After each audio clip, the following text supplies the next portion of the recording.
You are not allowed to have To be mental or honest, I didn't even psychotic check my breakdowns Discord till while Friday. it inconveniences me. In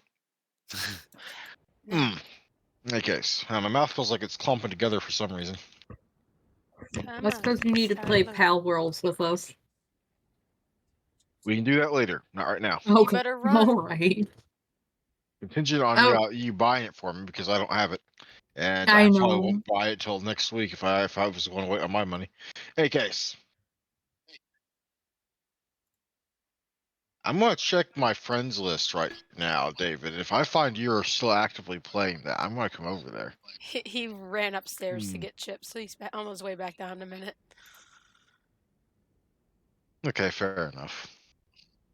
I realize I only have David on my friends list on like Steam, so I can't know if anyone else is up to do something. But oh well. I think I sent you a friend request, but I'm not even on Steam. I stopped playing a couple hours ago. I'm on Steam, but no, Dave's not on Pal. He's on Steam, and I can see his thing. So, Who, Nick? and I'm not on Pal either. Yep. We're talking about you. Well, if you sent me a request, I don't see anything on Steam. Though I might. Who knows? In terms of friend requests, anyway. I don't know your friend. Or I mean, I don't know your thing. So. I just went through David's I can't think. That's friends. fine. We can sort that out later. And just clicked on it.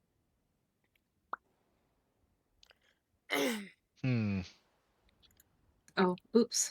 Okay, get out of Steam. Get out of that. We good? Hopefully. That would be nice. Yep. We better be.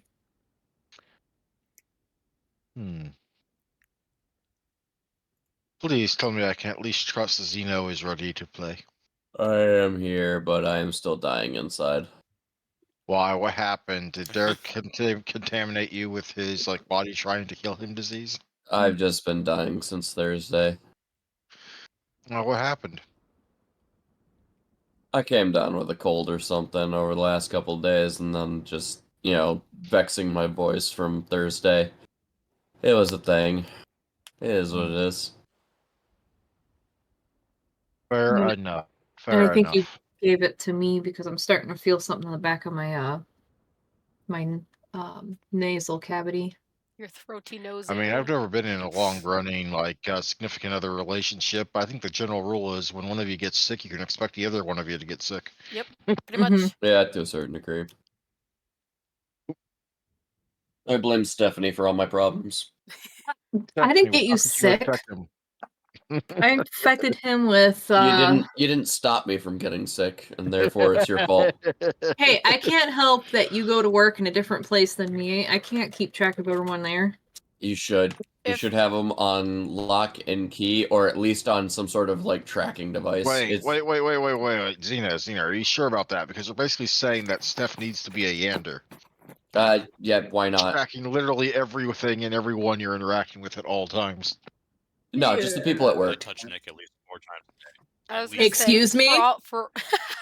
For all we know, I Makes gave sense. it to David. David hasn't fully developed it, and he just passed it on because I was sick Tuesday. Oh my god, so it's Anna's fault. It's probably my no one fault. can blame me. It's probably my fault. You didn't stop Anna from getting sick either. I didn't even know she was sick until she told me today. Yeah, I haven't yesterday. I haven't said much about being sick. I've just been suffering. Yeah, you either told me today or yesterday. I know you mentioned it today too, but I think you might have mentioned it prior, but I don't remember. I think it was just yesterday I mentioned it.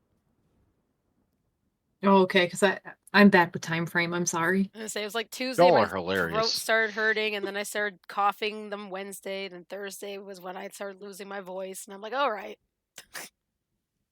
I'm so sorry. Meh. Thank you for letting Nick lose his voice too. I couldn't stand it anymore. Nothing, Nick. It was awesome. Look, I'm dead here. What do you want from me? Oh, I love you. You need some vitamin C. Dead or B. alive. Oh, trust me, I've been doing both. Have you washed out your nostrils? Yes.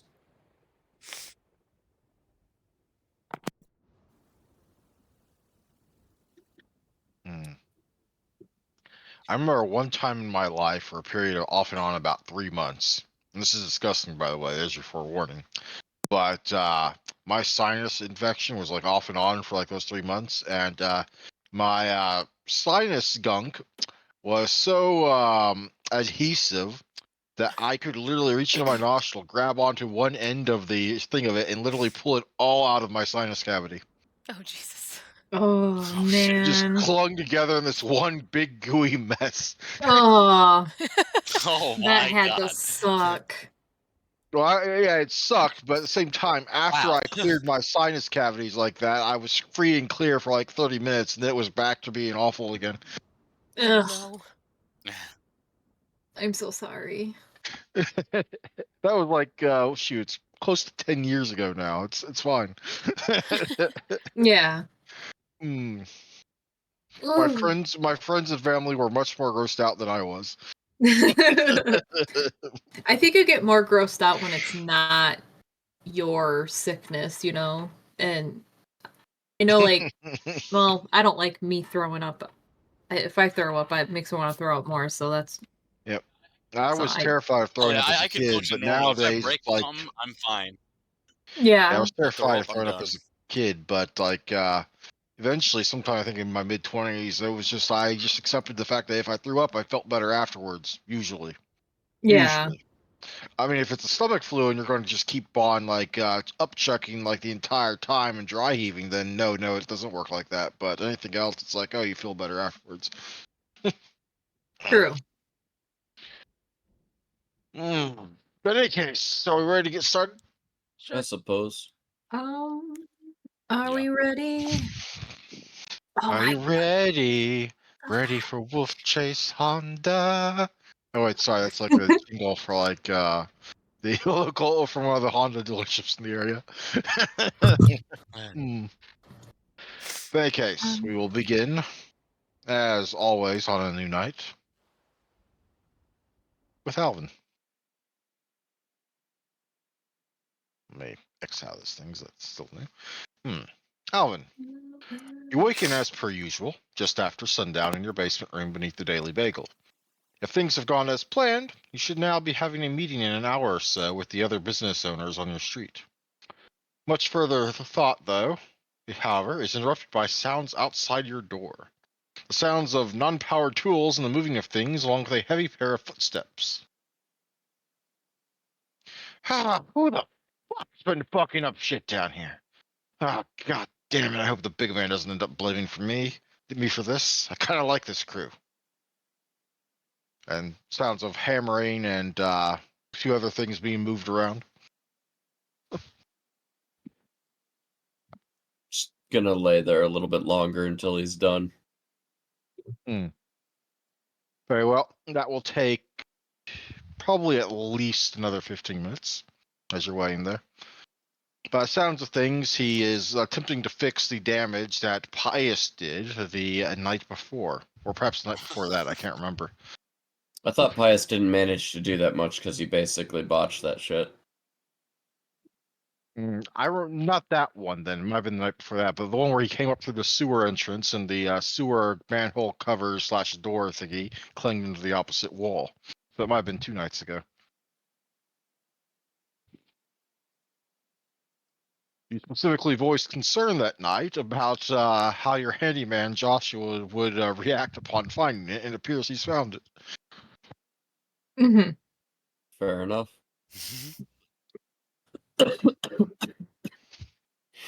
And like in all things that get messed up or broken around here since he started, it appears he's taken on the self-assumed responsibility to fix it. Which in this case apparently involves doing his best to fix the hole, replaster it, maybe hammer in something, apparently. Mm-hmm. That's fair.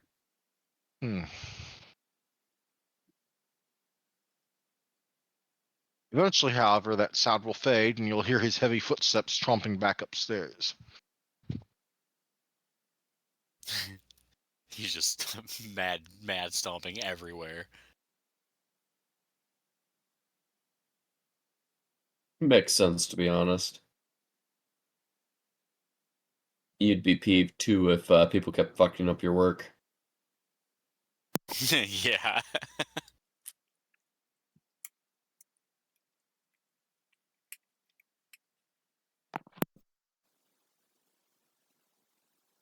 Well, once he How goes long? back up, I'll go ahead and make my way up there.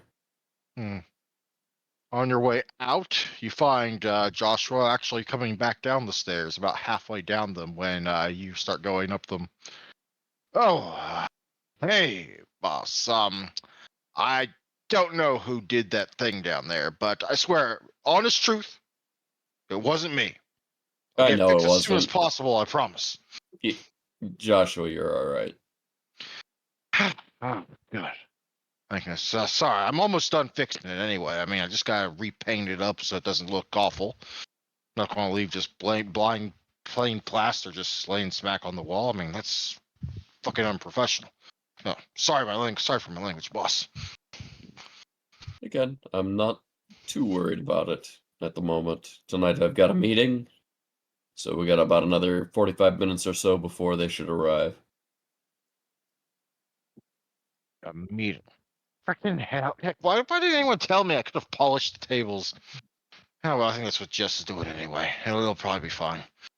Yeah. Just let me know if you Probably. need me for anything, boss. Understood, and thank you. For now, the painting and the refinishing can wait until tomorrow's evening. Um, thanks. Is it all right if I just leave this bucket of paint next to it though, or do you want me That's to go fine. put that back up? Ah, okay, excellent. Do you continue upstairs? Indeed. Upstairs, opening the door reveals Kyle unpacking a final load of dishes, pans, and so on. That's to say, those that aren't paper or plastic, from the dishwasher. The full lineup on the counter indicating a rather full business day. Jess is currently about halfway through the process of wiping down the tables, and judging by the lack of handprints, already finished with cleaning the windows and glass doors. Sarah is busy mopping up the floor, moving in a circular sweep behind Jess. The room abounds with the sense of a multitude of coffees and other bean juice derived beverages, and the bakery display looks positively cleaned out. By all appearances, a very good day has just finished. That's good. That'll have been a first for a while. All of them, at one point or another, look up as you enter the room, but Jess and Sarah get back to work. Hey, Alvin, how's it going? Good Not too night? bad. Yeah. Well, can at least say we made a decent profit today. Finally. That's good. Did you have something to do about that? Because we didn't have a certain trio outside our doors today. Let's just say that things have been handled for the foreseeable future, and, maybe if they arrive once more, they'll be here for business rather than hindrance.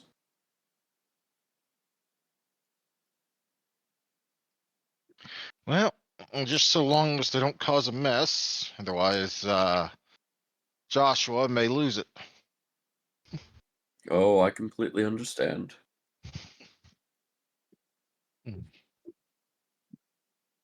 All things being said, I'm hoping that tonight will continue our push towards a better connection with the rest of the community. We've only been in business for about a week since I've taken hands of this.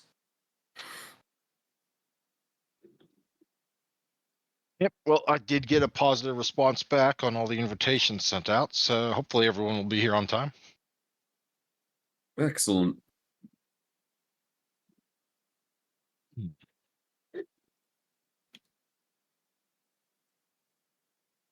Jess finishes up a little bit before Sarah.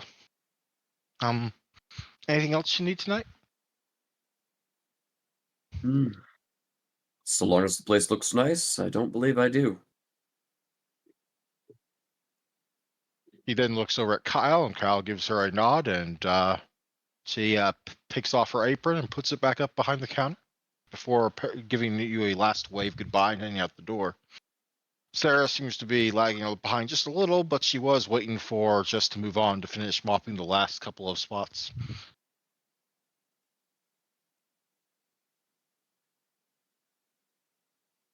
Well, I gotta say, it's nice to actually finally have something to do today. Normally, we don't get that many people in here.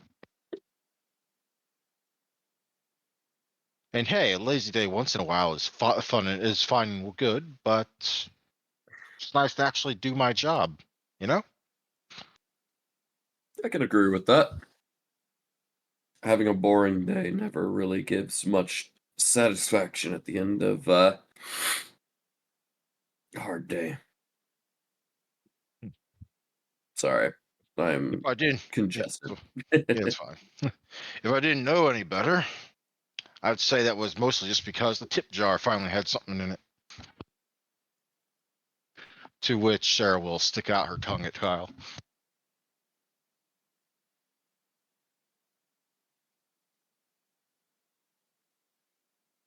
Well, so long as everyone had a good day and things are all well and fine, you are all relieved of your duties this evening. Kyle, if you want to sit in on the meeting, you are more than welcome to. Will do, boss. Besides, you don't know, maybe someone will want a cup of coffee during the meeting.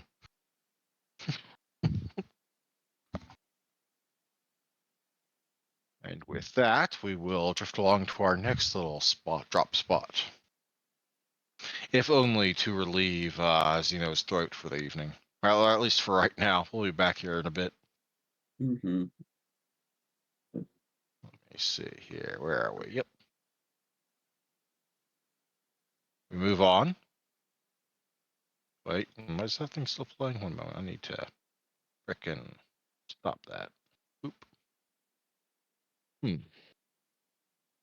Olivia, you awaken on a beat-up but comfy leather couch, wrapped in a blanket that the dead weight on your shoulder tells you is shared with your sire, Lyra. The big box screen TV in front of you displays only silent static, your final movie from the night prior having clearly long since ended. Okay. The little slapped together theater room you're in, aside from the couch and the television, is filled with other seating implements, at least half of which are beanbags, each a different but vibrant color. There are also a pair of beat-up repurposed bar stools, a chair from a kitchen table set, and 3 folding chairs, all of which are from completely different makers or models. A recliner and a rocking chair duo sitting in the far corner complete the hodgepodge little seating family. In the dim light of the TV, the walls are dark and largely black, broken by splashes that you remember your sire telling you were made by paint balloons thrown randomly about the place when it was first painted. Adorning the wall are various movie posters whose only shared theme is that none of them are anything that could be called mainstream. Lyra herself is leaning quite heavily on your shoulder in her day sleep state, though thankfully none of her limbs are looped around you. Congratulations. For tonight at least, you are not a body pillow, just a shoulder pillow.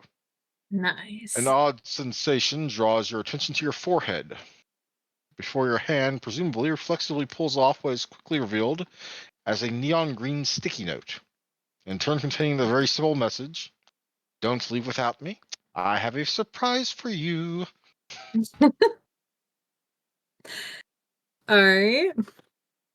So, am I able to wiggle my way out without her dead weight keeping me? Oh, absolutely. She's not restraining you in some sort of death grip this time. All right. Well, Olivia's gonna end up getting up, turning off the TV and everything, and I guess just waiting for Lyra. You know, she's gonna get up real close to Lyra's face and just wait for her to wake up. Hmm. Just wait there. Scary. It's like a very heavy stare, like, are you awake yet? You also hear the sounds of movement out in the main room of the Devil's Footstool. Oh. Can I go investigate that? Absolutely. Yeah, I'm gonna go investigate that.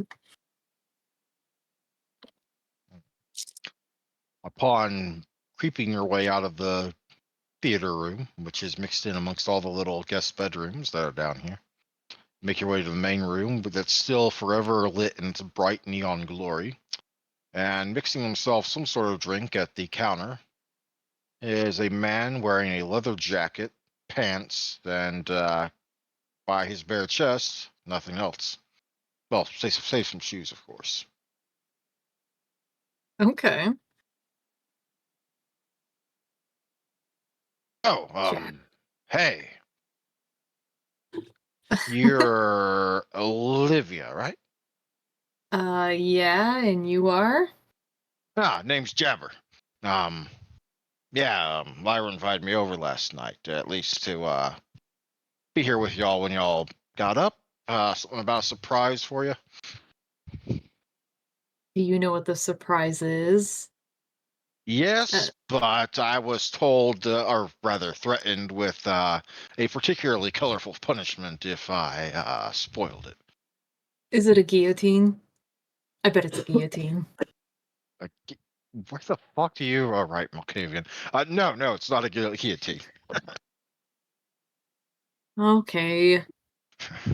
I wonder what it is. What's the Hmm. surprise? Anyway, it's nice to meet you. What clan are you from? Bruja. My sire was like old friends with your sire, and so basically back when the whole big shebang went down like 5 years ago, like a year after I got embraced, if you can believe it, my sire is still taking a snooze from that. So Lyra kinda sorta took me in. It's like a friend, as like a kid of a friend, like an adoptive aunt sort of thing. Ah, what happened? I keep hearing things about Mhm. the past and a mess up and everything else. Is it okay to That ask? was oh, you don't know? Right, you're still fairly new to this, aren't you? How long ago did you get embraced? I think a few weeks ago. Weird she hasn't brought it up, but hey, Lyra's Lyra. Things vary in importance, but 5 years ago was like the last serious conflict we had with the Sabbat in the area. Oh, okay. Hmm. And they've been pretty much kicked to the curb for a few years, but a lot of the older farts tend to be more on guard about them coming back because, in their words, the Sabbat always come back. Nightmare Mm, stories and all that. yeah, Lyra told me a little bit about them. Not Hmm. really liking them either, just from the little bit I hear. Supposedly, most of the time when you get like the embrace in the Sabbat, you don't even know you're a vampire unless you survived like your first week or so. That's They just horrific. pour you all into like some sort of pit right after embracing you, and when you wake up, you're in this huddle of crazed, frenzied, undead flesh, and need to claw your way to the surface. Presumably, Ugh, then unleashed on whatever target they have for that night.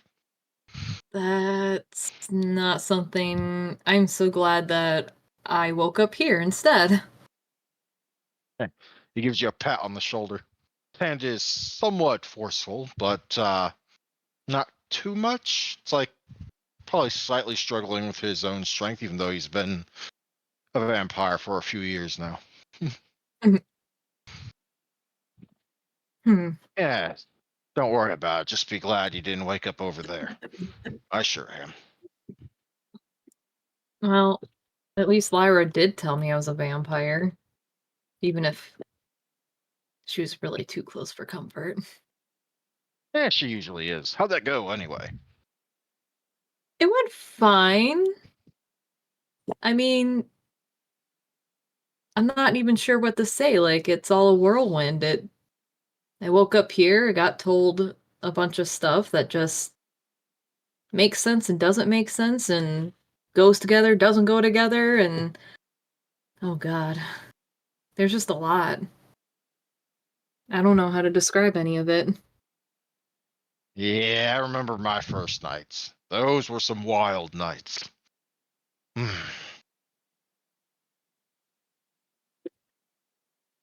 Wild nights. His eyes are kind of far, just staring off in the distance. The cup sh- he's holding shakes a little bit, but quickly softens. I think Olivia will put her hand over his a little bit and be like, "Are you okay?" Yeah, just remembering some stuff. You don't really forget much when you're like this anymore. I mean, just think about it. I think that I'm there's very those that are sorry. like the ancient ones can just like have like memories that make ours look like. Shoot, I mean, can you imagine what it's going to be like 1,000 years from now if you're still unalive, thinking back through everything you've experienced? Oh, that must be very heavy to have 1,000 years of memories. Yeah, well, that's what Methuselahs are like, and some elders, but mostly Methuselahs. I don't even know what it's going to be like in 20 years if I'm still like this. Well, I don't know that either. I've only been around in this game for 6 years. I'll let you know when I get there, though. I can give you at least like a 6 years heads up. Fair enough. We're both little babies. You more so than me, at least while you're still a fledgling. He pokes you in True. the shoulder. You're more like a toddler. I'm an infant. That's how the elders think of us. Albeit toddlers and infants that can be useful tools most of the time. Mm. But here I am, a Camarilla toady, as my friend Sire once put it. Not that he's much better. He's technically the formal liaison, like that makes him special. Mm.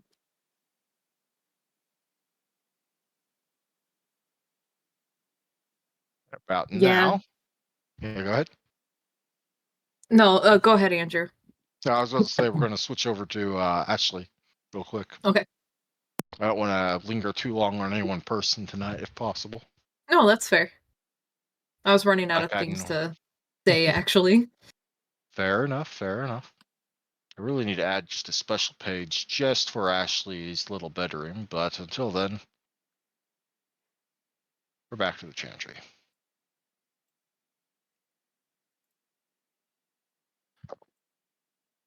Ashley, you awaken in your green little room around the same time as you normally do.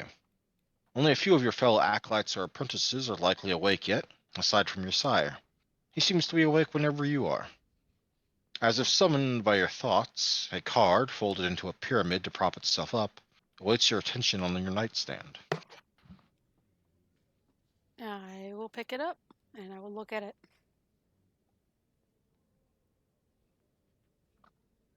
My dear child and apprentice, as I have spoken with you previously, I invite you to accompany myself to my place of business, in hopes of both informed discussion and expanding your horizons.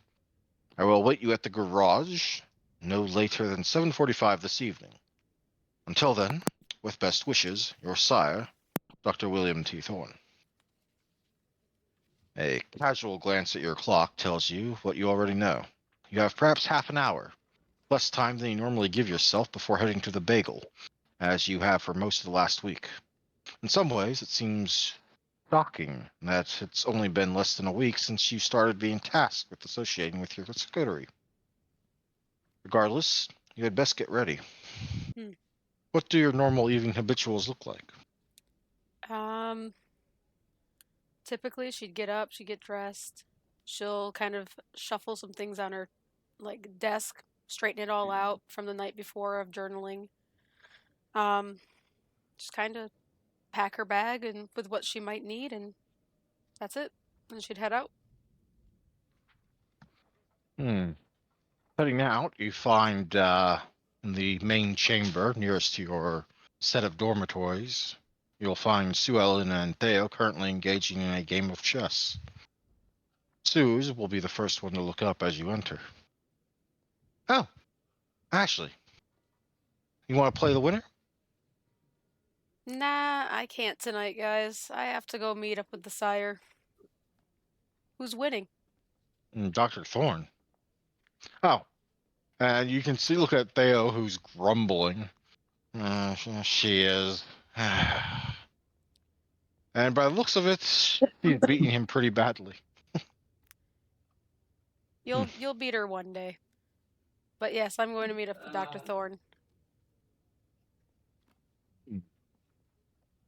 Well, take care of yourself, all right? You as well.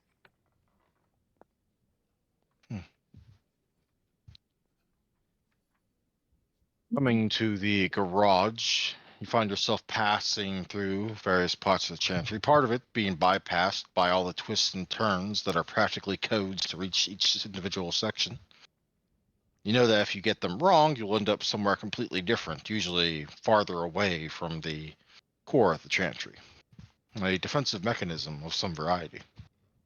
But you know them, or at least most of them, fairly well, including the way to the garage. Normally, this is where you go for one of the Chantry ghouls to drive you to the bagel. But in place of a ghoul, tonight, the only thing waiting for you in the garage is your sire, Dr. Thorne. Waiting next to one of the stereotypical black sedans parked in the Chantry.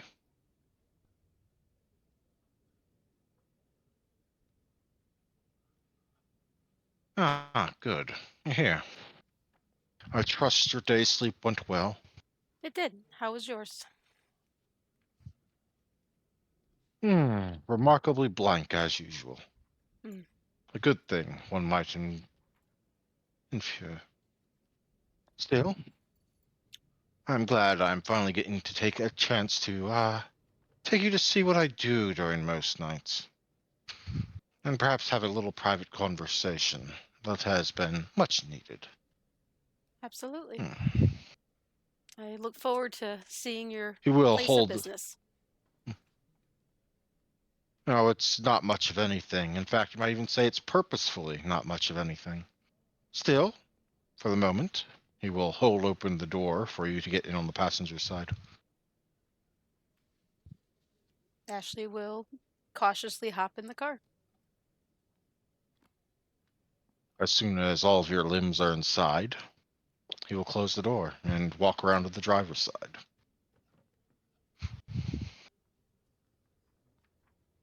It's very readily apparent very early into your drive that Dr. Thorne drives like you might expect someone from the 50s or 60s to drive. And you may take that for what you will.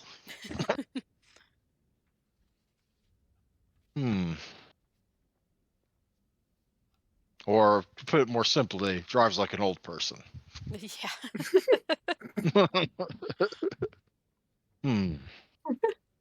Fascinating how far automobiles have come in the recent decades. It I is. remember when they first started appearing. You know, back when I was first a member of the Tremere, we were still all using horse-drawn carriages. I imagine that would be Did I ever tell you where nice. you're going? Yeah. Nice, but also there would be horse shit everywhere. Yeah, that wouldn't be pleasant. Everywhere in the streets. Did I ever tell you where I grew up?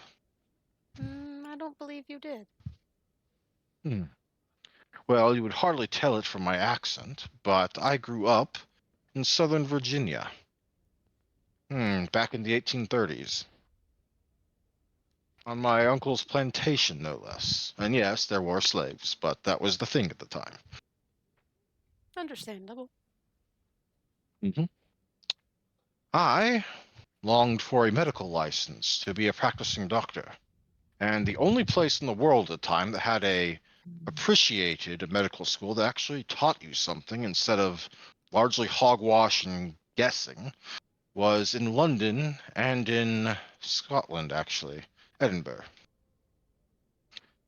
So I made a deal with my uncle that in exchange for the admittedly poor job of caring for his slaves' medical issues, he would put me through the school over in London, in Britain and England. And the reason for my current accent, which is somewhat British, is that the teachers and professors there took a very dim view of my Yankee tongue.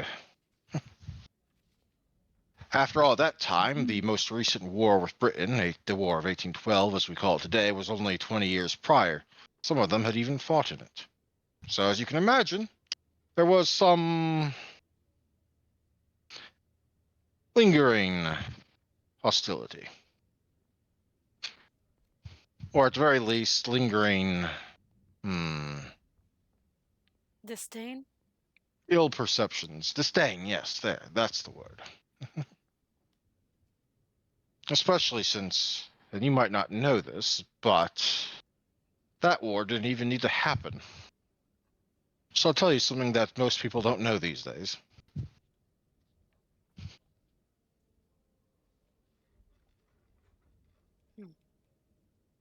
You can say no. I won't be too downtrodden if you tell me you don't want to hear about it. I'm curious. I'd like to hear about it. Well, the war got started partly because of a rather aptly named political party called the Warhawks, who wanted a chance to conquer Canada. Now, naturally, at the time, the Britain had been press ganging some of our sailors under false charges of mutiny or dereliction from previous British posts, and obviously we didn't like that one bit.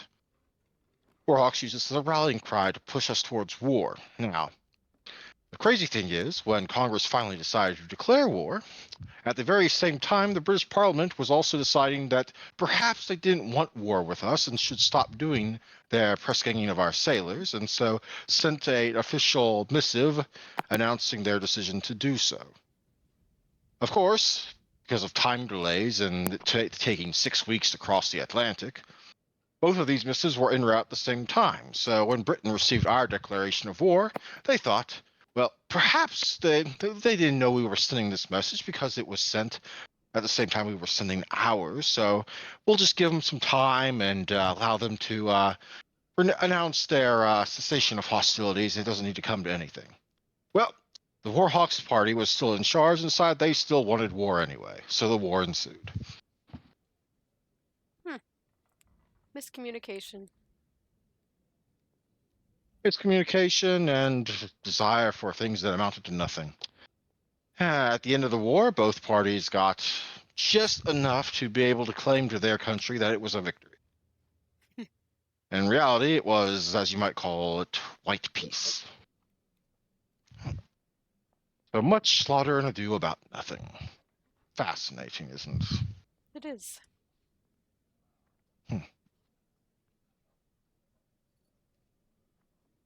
We'll be there soon. But I do believe I also told you I spent some time in New York after my embrace. Yes? Yes, you That did. might come up a bit in a bit once we are there. But for now, sit tight. And with that, we're going to switch to Pius. Sorry, I took the excuse to ramble on about one of my characters' histories.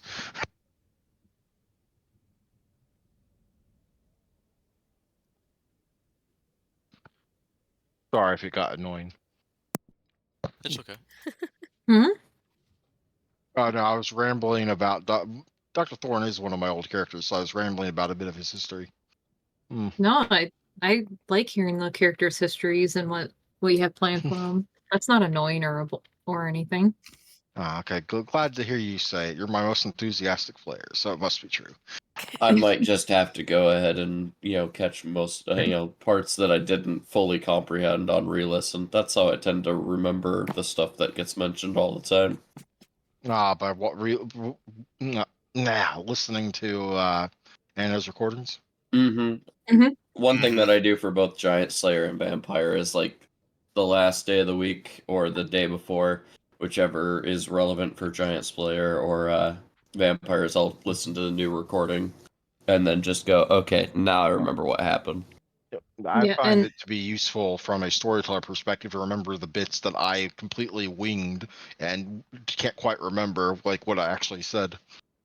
yeah. And Like, go ahead.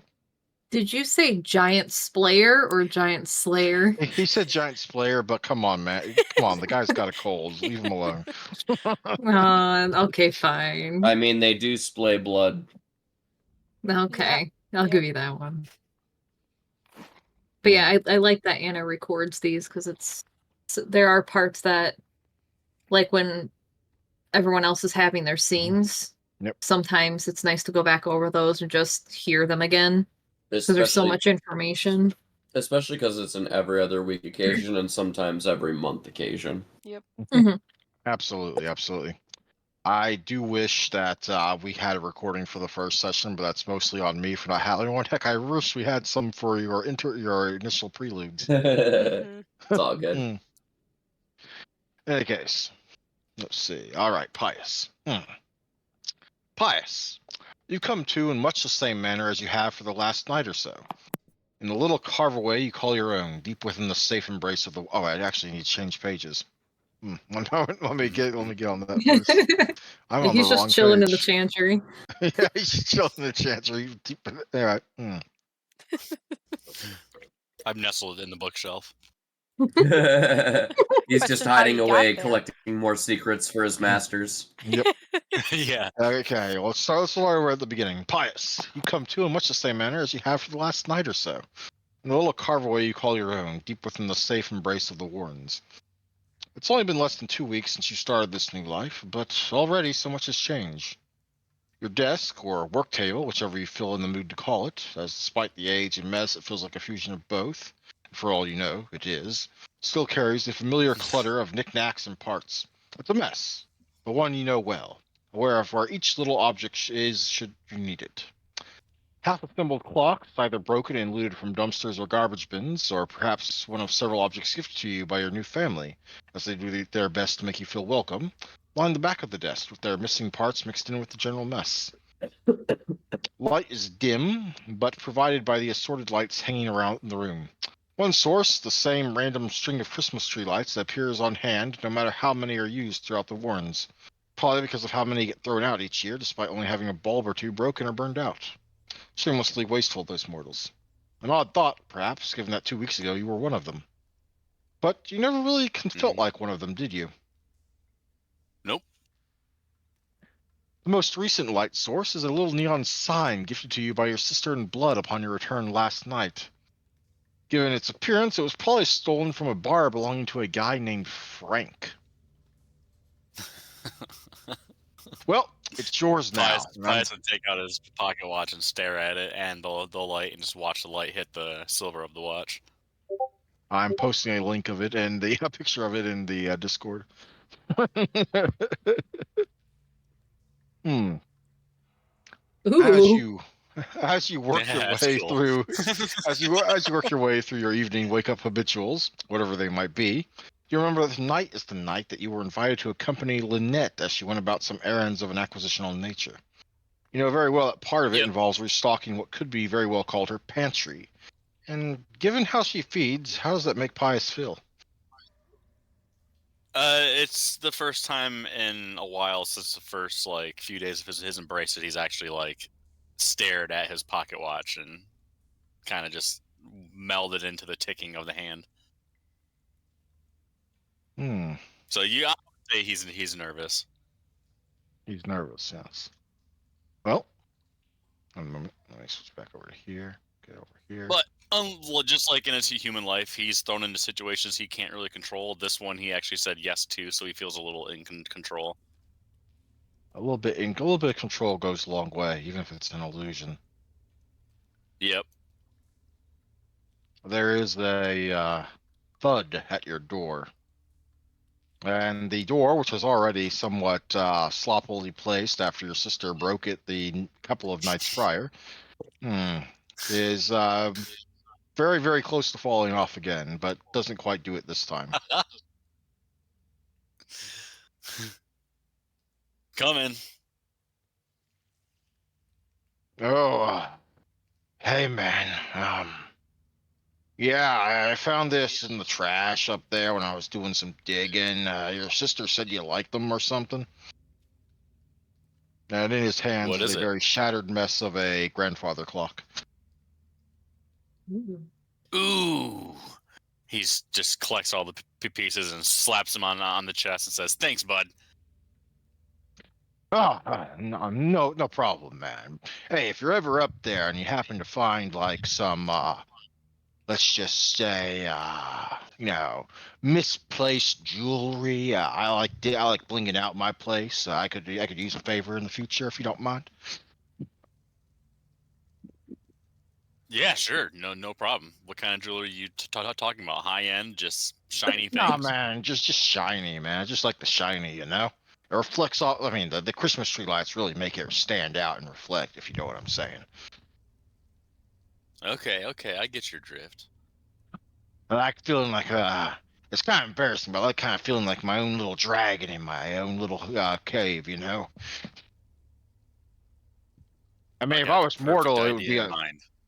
if I was still mortal, I'd feel uncomfortable as hell sleeping on it. But I'm not, am I?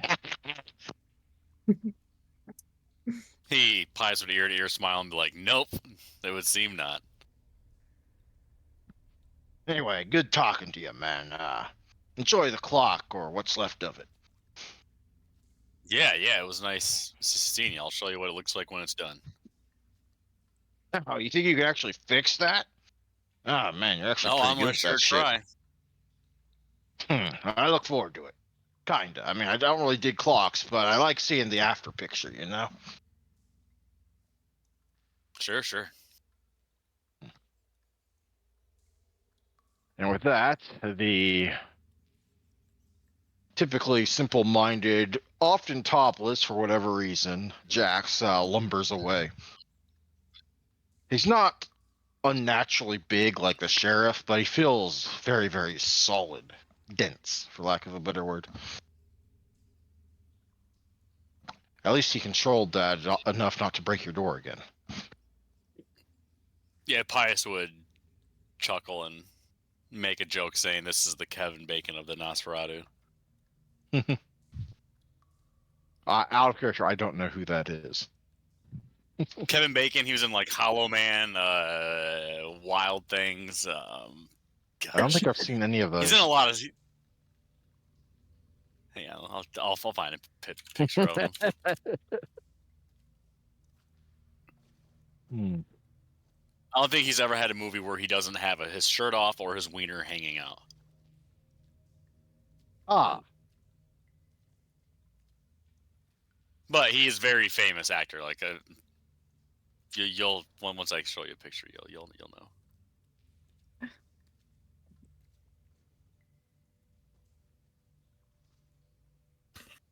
There we go.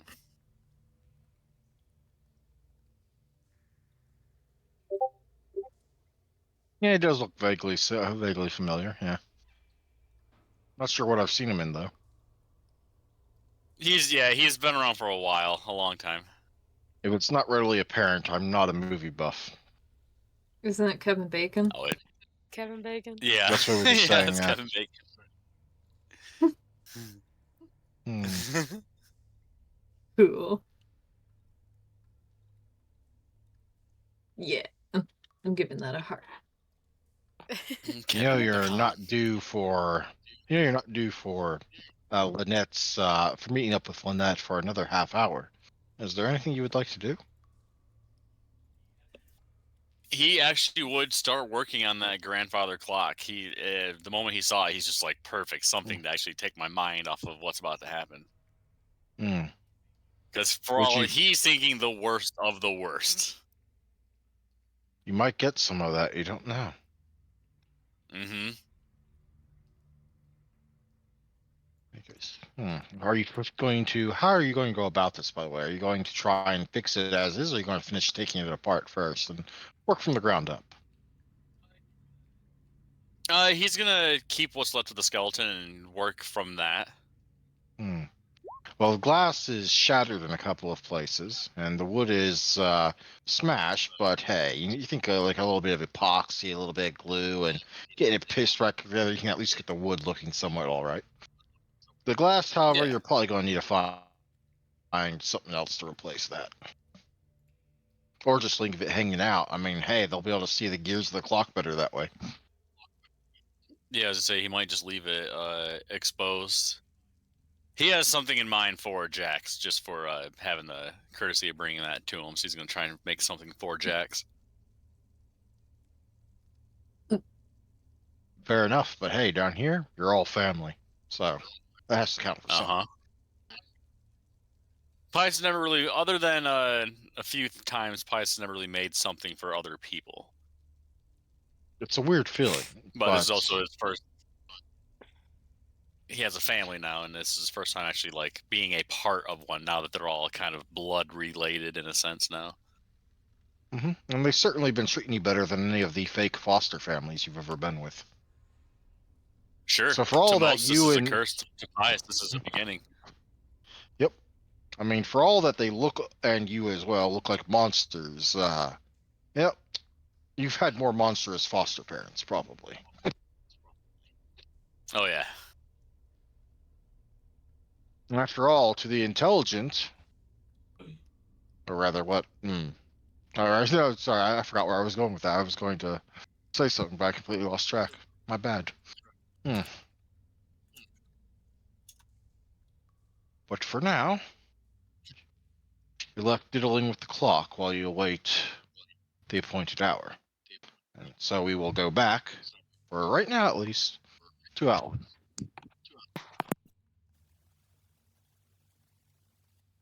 Let me find the thingy.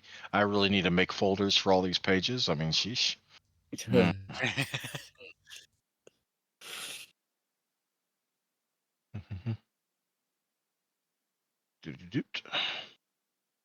As the hour draws closer to 8 p.m., the floor at the Bagel has long since dried, with several tables pushed together for the event to come. Kyle is currently behind the counter, making himself look busy by polishing a proper coffee mug. You only give those out for dine-in orders, but something to keep himself busy. The very first to arrive for this meeting is, perhaps a little surprisingly, Kelvin, as he goes by for English speakers. Using a cane, but only barely leaning on it, he greets you in only in barely accented English. Good evening, young man.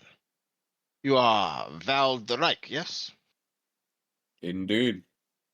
Hmm. Good to see you. Yes, yes. Were we in my family restaurant, you would find it much harder to understand me. But for some reason, people are crazy. They not believe it real food unless I barely speak English. For a moment, his accent is unbearable, and I can't do a Chinese accent properly, I'm sorry. But he gives a friendly grin before returning to a more serious expression.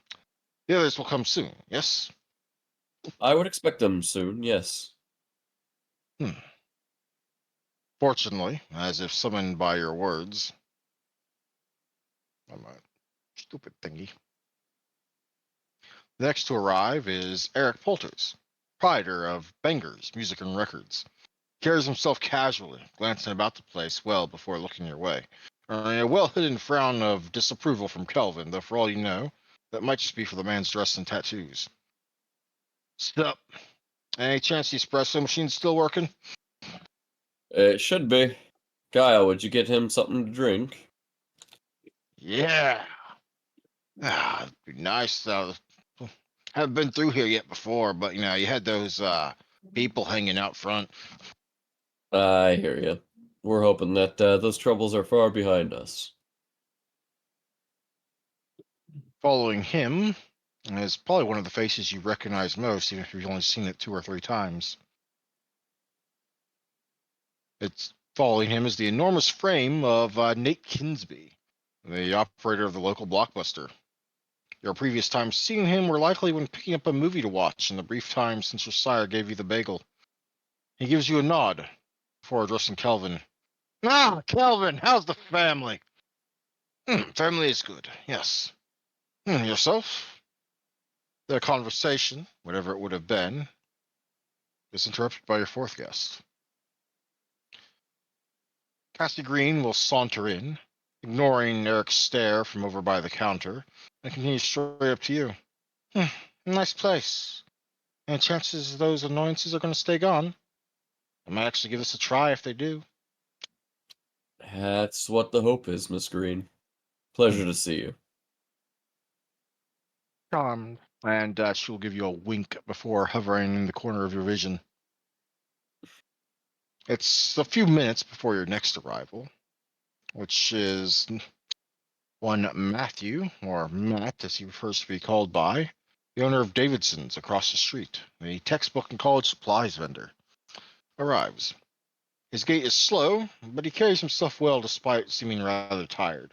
From what you know, he does go to bed rather early. Good evening to you, Mr. Valdrick. Good evening. Thank you for I'm joining not. us. My pleasure. Sorry if I was overly concerned about the time of night.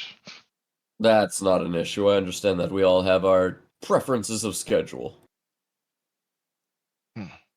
Well, I think, and before he finishes, that he's interrupted by the door slamming open, and one Peter Hill dashing in, who, despite being directly next door, is second to last to arrive. Oh, I'm sorry if I'm late, but I got held up by an irate teenager. You know how it is. From Yes, what you yes, know, he indeed. does own and operate the local Gap, which is usually frequented by teens, or at least young college students. It is almost 10 minutes before the last straggler arrives. One Greg Douglas from the comics and games store on the far side of the street. He appears to be very out of breath. Oh, I'm late, aren't I? Damn it, I'm sorry, but I'm late. Fuck. Lost track of time. Sorry. Some idiot thought Superman got killed by Darkseid of all things, and Greg seems to halt himself as he looks around, seeing more than one amused face. You know what? Never mind. Stupid people. Stupid people is my excuse, and I'm sticking with that. I'm sure we can all relate to that story, at least in some capacity. Welcome, Mr. Douglas. Please take a seat. Grab a, request for a cup of coffee or something. Oh, yeah, coffee. That's good. Hey, you got any bagels left? We are the Daily Bagel. Kyle smirks quietly from behind the counter. Even if the counter is mostly out of bagels, there are still some left.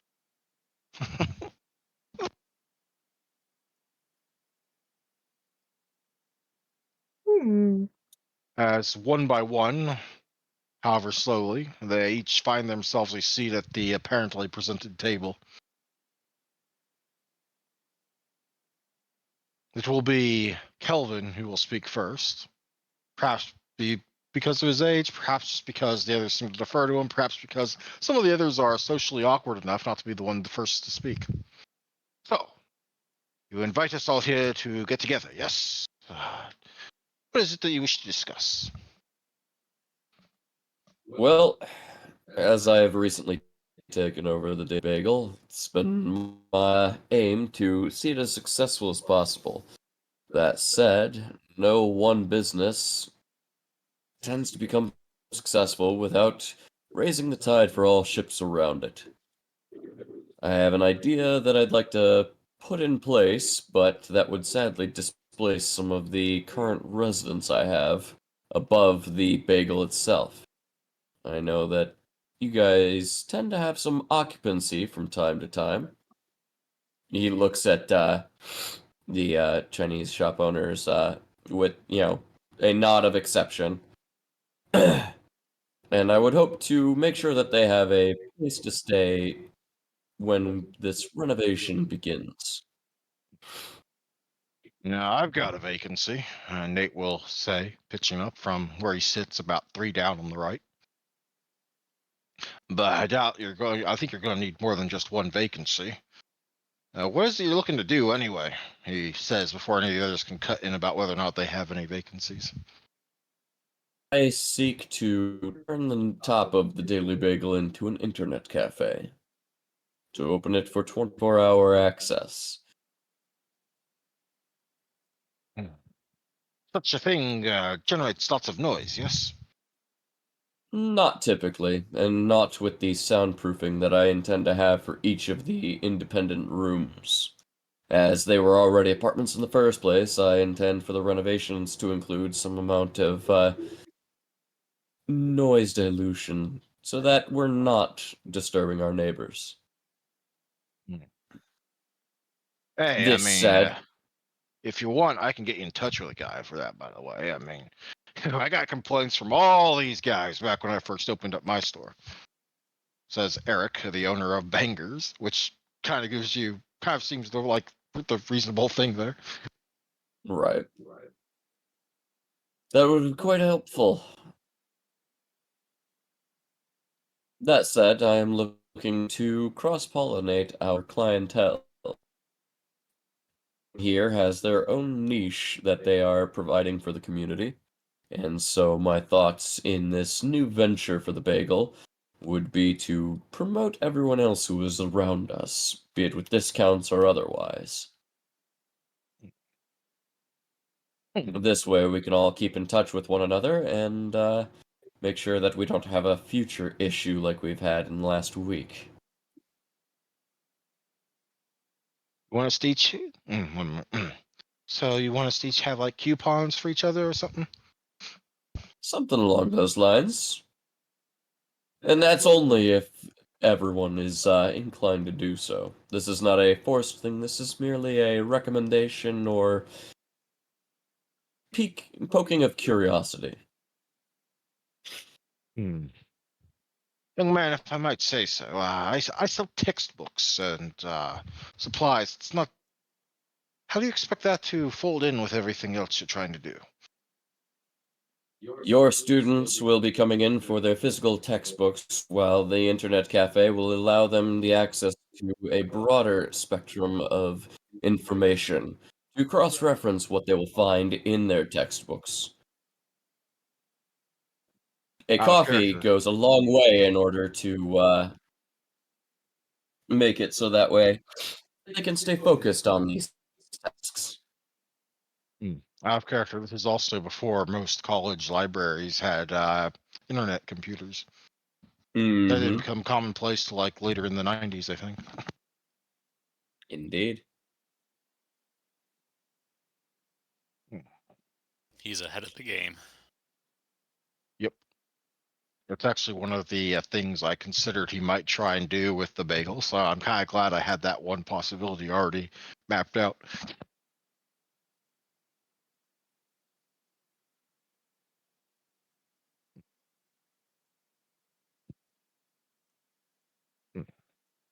So how best do you plan to implement this? We have between us, we have clothes for teenagers and college students. We have textbooks for the same. We have whatever you get up to down on your end, Greg. And there's more than one odd look Greg's way, who seems to be sitting at the far end of the table and kind of leaned back, still somewhat out of breath, but sipping his coffee and looking like he's the odd one out as usual. Now, Yeah, the now. obvious. We each have our corners of the niche. We provide culture as well as entertainment and necessity in each of our businesses. Bangers and Greg's Attic provide the entertainment side of things. Where Gap is a place where people can get together and pick out their favorite fashions. The food that your family provides is a staple amongst the community and can easily be the place of choice when everyone is done with their proverbial shopping. Beyond that, looking at each of the other businesses real quick. I believe there's still the Blockbuster. And shoot, Yep. who else? Ah, the nail salon. Yes. The nail salon provides a place where both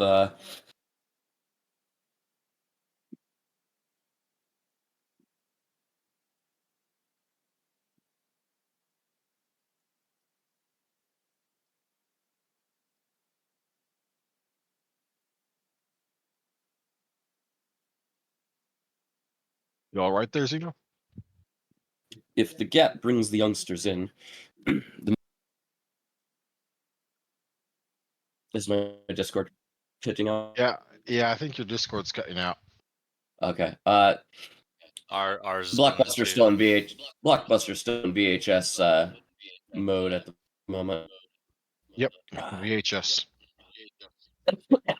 Blockbuster provides not only entertainment, but also I've heard that as of recent, VHS has been providing many lectures and or other educational recordings that can be rented out on the regular. Yeah, sure, we got some of them. If this is something that you plan on doing for a longer term, we could see about bringing in more of them. Yeah, I'm going to need a few more rows, though. This is fine. What I'm simply trying to point out is that we all, while not necessarily stepping on each other's toes, do provide a similar clientele just for different reasons.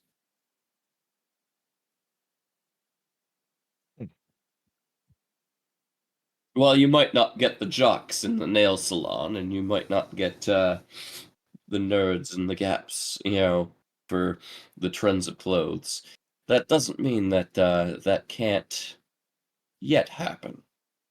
We tailor a little more to a broader audience. And if not, we just make sure that the deals are too good to let pass by.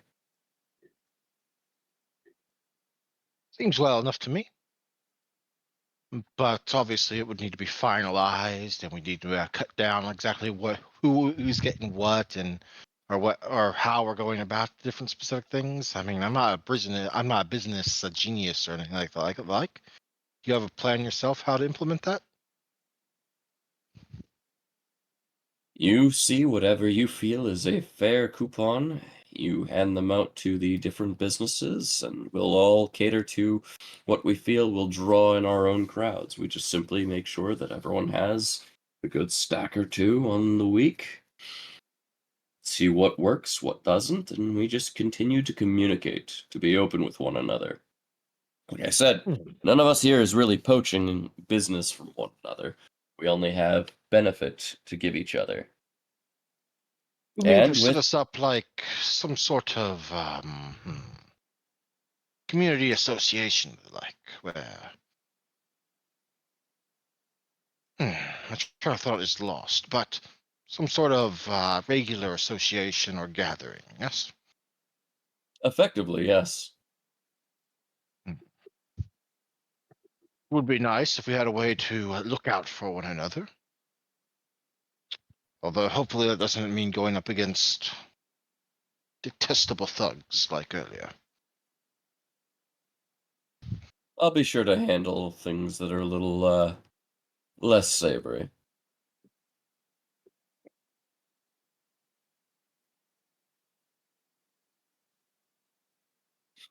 I used to be military, so let's just say that I'm used to dealing with those that have a little more bark than they actually have bite. Oh, sounds good to me. Yeah, I'm down for this, whatever this is. Wait, can I get a refill on that espresso? Yeah, thanks, man. You're great. You're great. But yeah, I'm down for this. Oh, by the way, I got like 2 vacancies up top currently. One of them just moved out yesterday. How many That vacancies sounds total good. you need anyway? Alvin would do the math and would know the answer to that. Zeno does not have it on the top of Yeah, his head. it's fine. We don't need to go hard math on that. But as it goes around the table, each will chime in whether or not they have vacancies. Obviously, the Chinese restaurant does not because it's mostly taken up by family. Right. But each of the others has enough that, give or take +1, you should have enough for all of your current residents.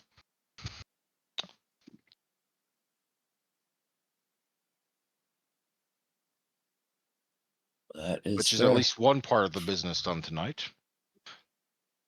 Reception, as to your idea, seems a little bit varied, but at the very least, you have Kelvin on board, and with him, Nate, and probably a good half of the others.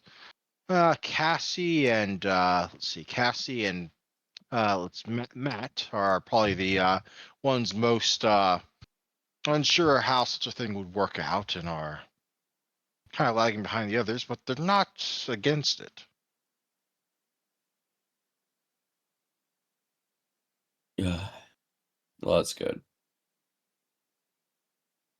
We might go into a little bit more detail, but I know your voice ain't up to par tonight. Mm-hmm. So we can, if you want, go to a roll if you would like for Sure. ensuring they're on as on board as possible. What are you Also, looking because for? I don't do rolls often enough, then that's on me. We will. Question. Yes. Is awe technically like unseen? It is unseen. There's no visible things about it. You're absolutely able to do that. Yeah. Okay. Because I am kind of like looking to inspire them, kind of thing. Maybe. Absolutely. Awe is absolutely a valid thing to use in this case. Spends a blood point, rolls charisma and performance. I believe I have it on the presence one handout. Yes. Yeah. Charisma and performance. I don't know if I've got that one together yet, so. The amount of people affected are determined by the successes, starting with the one with the least willpower and working their way up to the highest. 1 success is 1 person, 2 is 2, 3 is 6, 4 is 20, and 5 is everyone in your immediate vicinity. Yeah. Performance. What would the DC be? The difficulty is as stated in the thing, difficulty 7. Charisma and performance. Oh, right. And I think I'll use a willpower on this. Afterwards, we'll make a more regular roll, but it will be impacted by how well you do on this.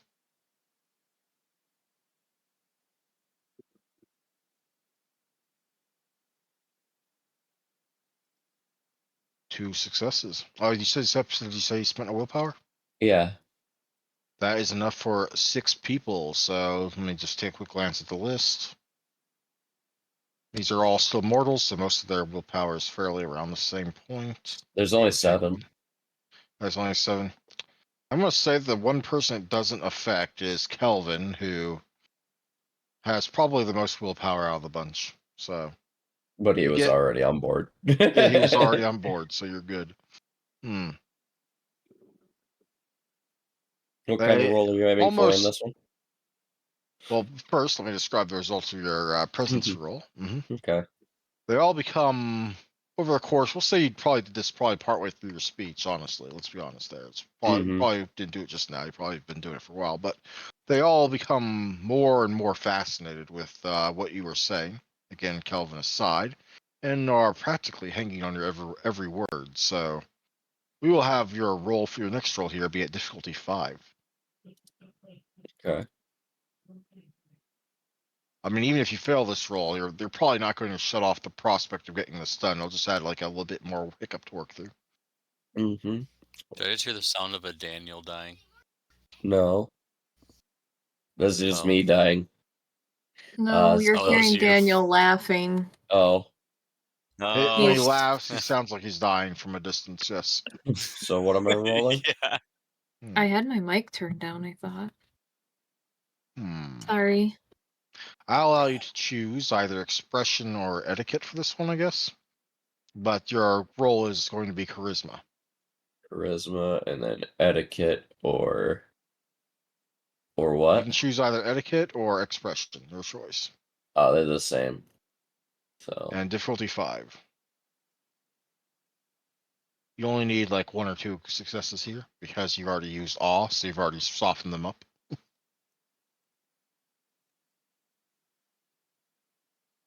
yeah. Modify. Oh wait, done. Add.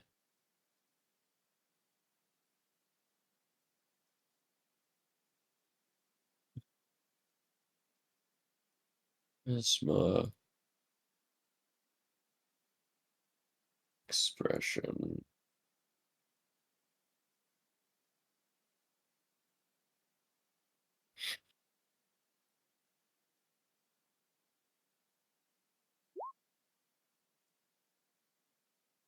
Oh, I got a 1. Yep, but you didn't botch. So you didn't make any headway. I Well, hate other than what 1s. your odd did that, but you didn't fail. Well, I mean, you failed, but you didn't like botch, so no real negative consequences. They'll probably need a little bit longer to come around, but I mean, completely anyway. But they are in the process of thinking about it, and Awe still has them hanging on every word. If you wish, I will let you retry, but the difficulty will be 6. I guess I'll do a willpower on this one. Fair enough. All right. Thank you for reminding me. By the way, it is a new night. Everyone gets a willpower back and subtract 1 blood point. I need to put that in at the start of my awakening section on my notes. Sheesh. Congratulations, you got a success with willpower. That's 2. You are good. You have brought your little community on board with your plans, whatever those might be. We'll have to work out, presumably during later on during downtime, exactly how that's going to work out. But that's not something you need to worry about just yet. So, congratulations. Also, I'm glad you're using presents. Good on you.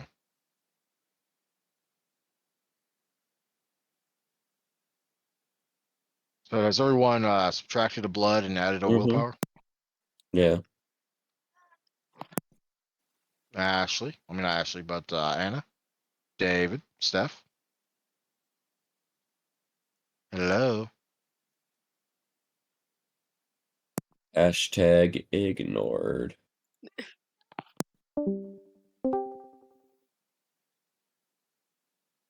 If you're talking, Steph, I can't hear you. Are you muted? How about Also, now? There she is. I can hear you now.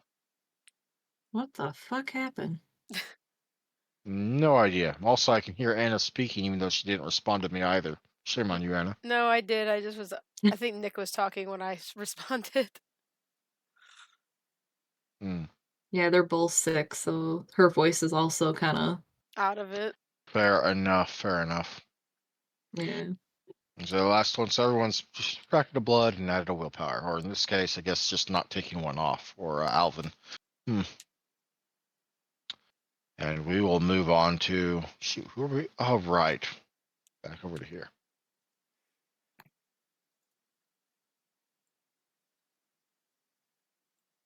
I seriously need to check what's up with that thing. It's not doing what it should be. Oh, there we are. None but stop all tracks. There we go. Right. Where were we? Jabber. Olivia. The conversation with Jabber eventually dies down and comes to an end, and is broken up immediately by the spontaneous and almost self-immolating appearance of Lyra. I'm awake! And the door, you can hear a loud thud as the door bangs open from where she was. Oh no.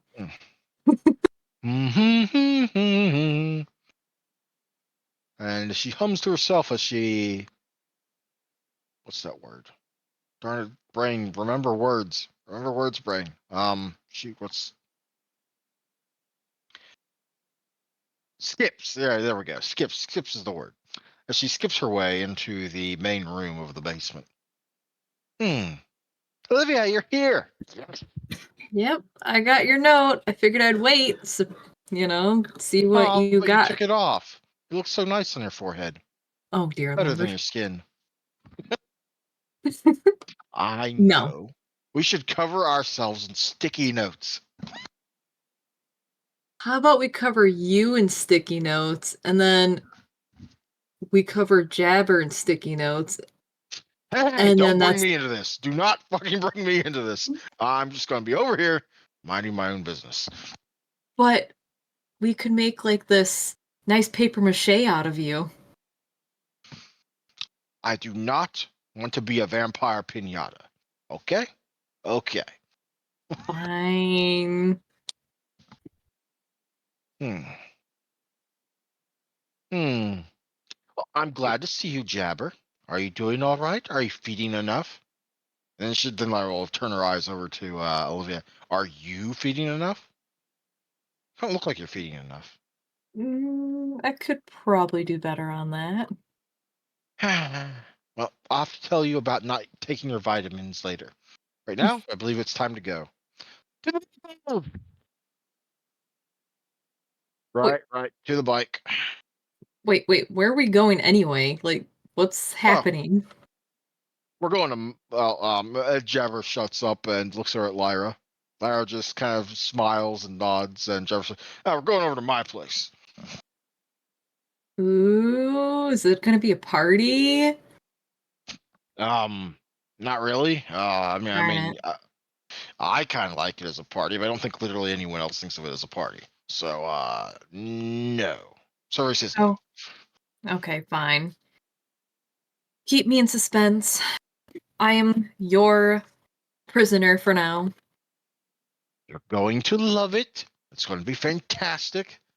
You're going to be screaming in exhilaration. And maybe Always. panic? No, not panic. Wrong word.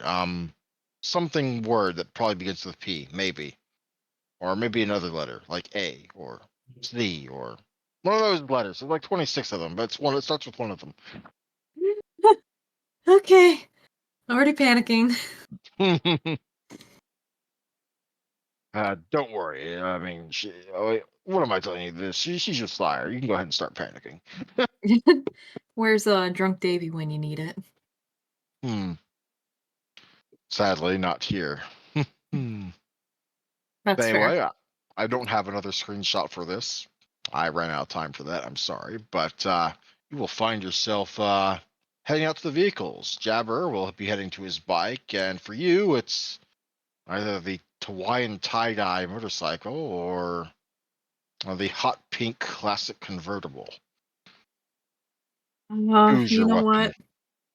Let's go with her bike.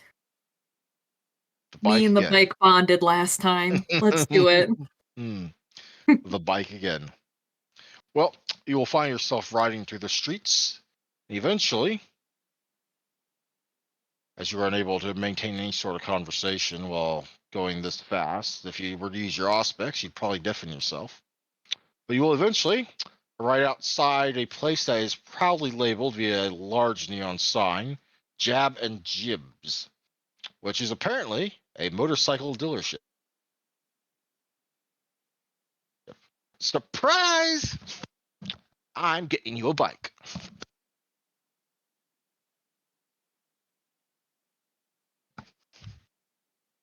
Oh, don't be all excited all at once. Save some of that energy for later.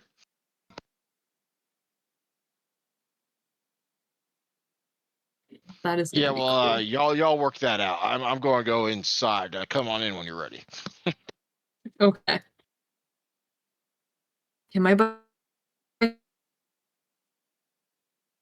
You're breaking up, Steph. I didn't hear anything you said. I swear, this internet issue is getting to be annoying.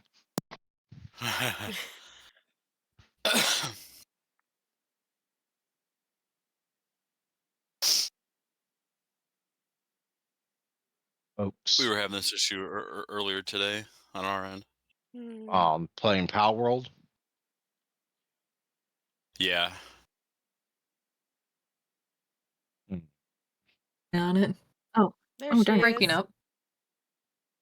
There she is.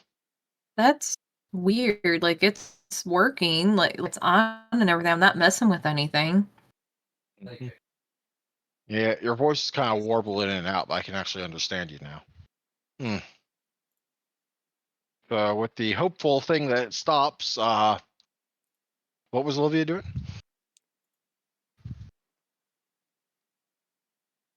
Hello? Have we It went lost out her again? Yeah. Darn it, Xfinity. Why does it have to be now? I'm assuming it's Xfinity or Comcast or something. What internet do they have? Do you know, David? I think it's I think I just need Comcast. to call Xfinity and kick him in the ass. Now I Oh, can't. Xfinity. There you go. Xfinity. I was gonna say Lansing's Xfinity.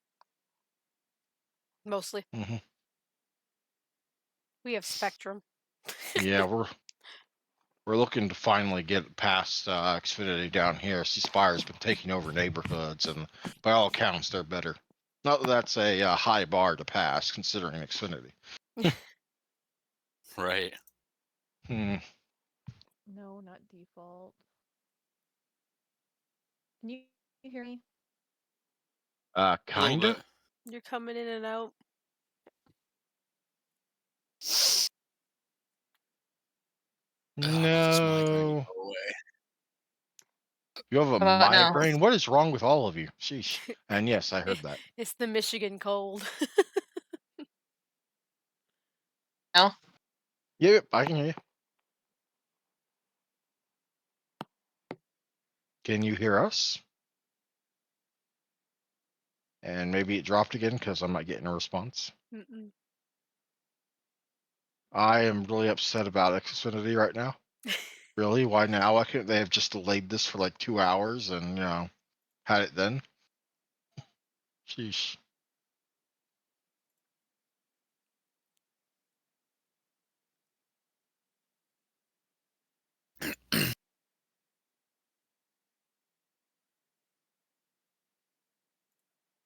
I'm hope I don't get what you and Nick have. You're probably gonna get it.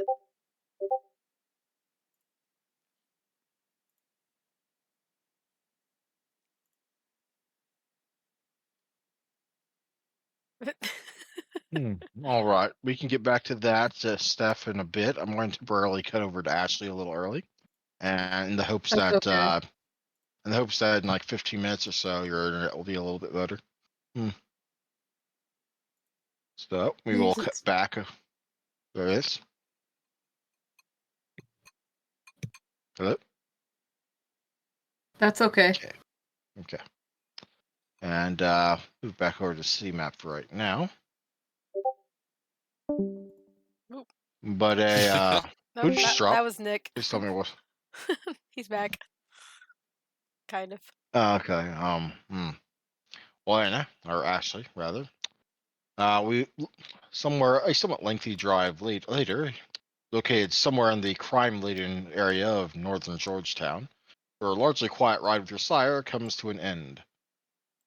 And it was rather quiet after his last little bit. Right now, my nose is clogging up. I blame all of y'all. Y'all infected me over Discord. The clinic, at least what you can see through the front door, appears clean enough, but its surroundings lend it an air of disrepair. But your sire doesn't lead you through the front door, but starts leading you around the back, through an alleyway, sandwiched between the clinic and an adjacent building. Back here, the air of disrepair is far more prevalent, as is the grime. Inside the back door, however, appears to be a second, smaller waiting room. The lights are already on, and an overly chipper individual awaits you from behind a counter in a smaller waiting room. May find pictures. Pictures are a thing. Where are they? There we are.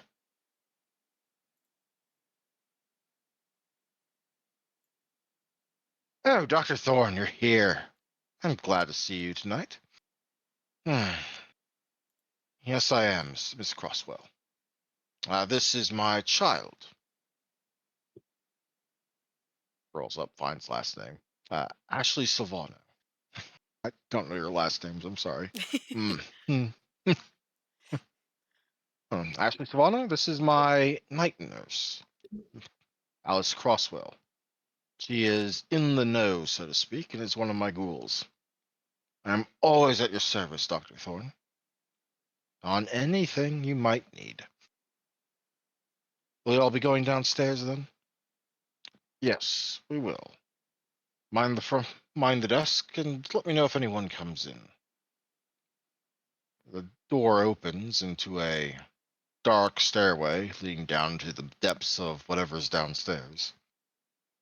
Dr. Thorne will narrate as you enter. This is the Story somewhat of a open. girl. What? You said that this is, and then I sang out a story of a girl. I'm going to It's smack you.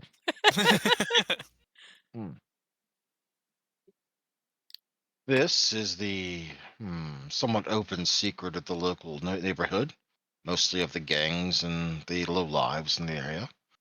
But my basement, or the place I normally practice my craft, is something of a don't ask, don't tell clinic. And I don't mean some sort of weirdness. I just mean I don't ask questions when customers come to me with bullet wounds or stab wounds or any sort of injury that might normally arise suspicion from the police. You might frown at the state of it, and he will flip a light switch, revealing to you a new room here in the basement. Where is it? Oh, there we are. Boop. But believe it or not, the lack of cleanliness in the walls, corner, and floor, and general disrepair, for some reason, helps to empower the belief that what happens here won't be told anywhere outside.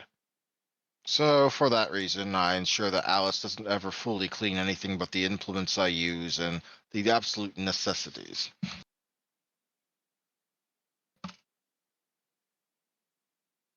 Hmm. So you basically patch up people that don't want to go to a normal hospital. Precisely. How do you handle not, what's the word? How do you handle the blood aspect? Hmm. Well, for one, I ensure I'm always well fed when I begin. Hmm. If I cannot find something on the hunt outside, well, Alice does occasionally donate, if you will. Or one of my other staff. Upstairs, of course, is a fully functioning proper clinic that's handled by my ghoul, Dr. Jones, as well as some other staff, only one of which is another ghoul. I have 3 ghouls in total. Ghouls are a very helpful solution to many problems. The only downside, of course, being that you have to keep track of them and any errant behaviors they might develop, and of course, you have to give them a drop of your blood every month. Or best working environment. Sounds like a lot of work. It does seem that way when you first start. But I first started doing things like this, well, not to brag about my own age, but well over 100 years ago. 100 and, let's see, when did I open that clinic in New York? 1870, I think? Maybe 1869? So what? 125 years ago, I suppose? Maybe 126, depending, but let's not to get technical.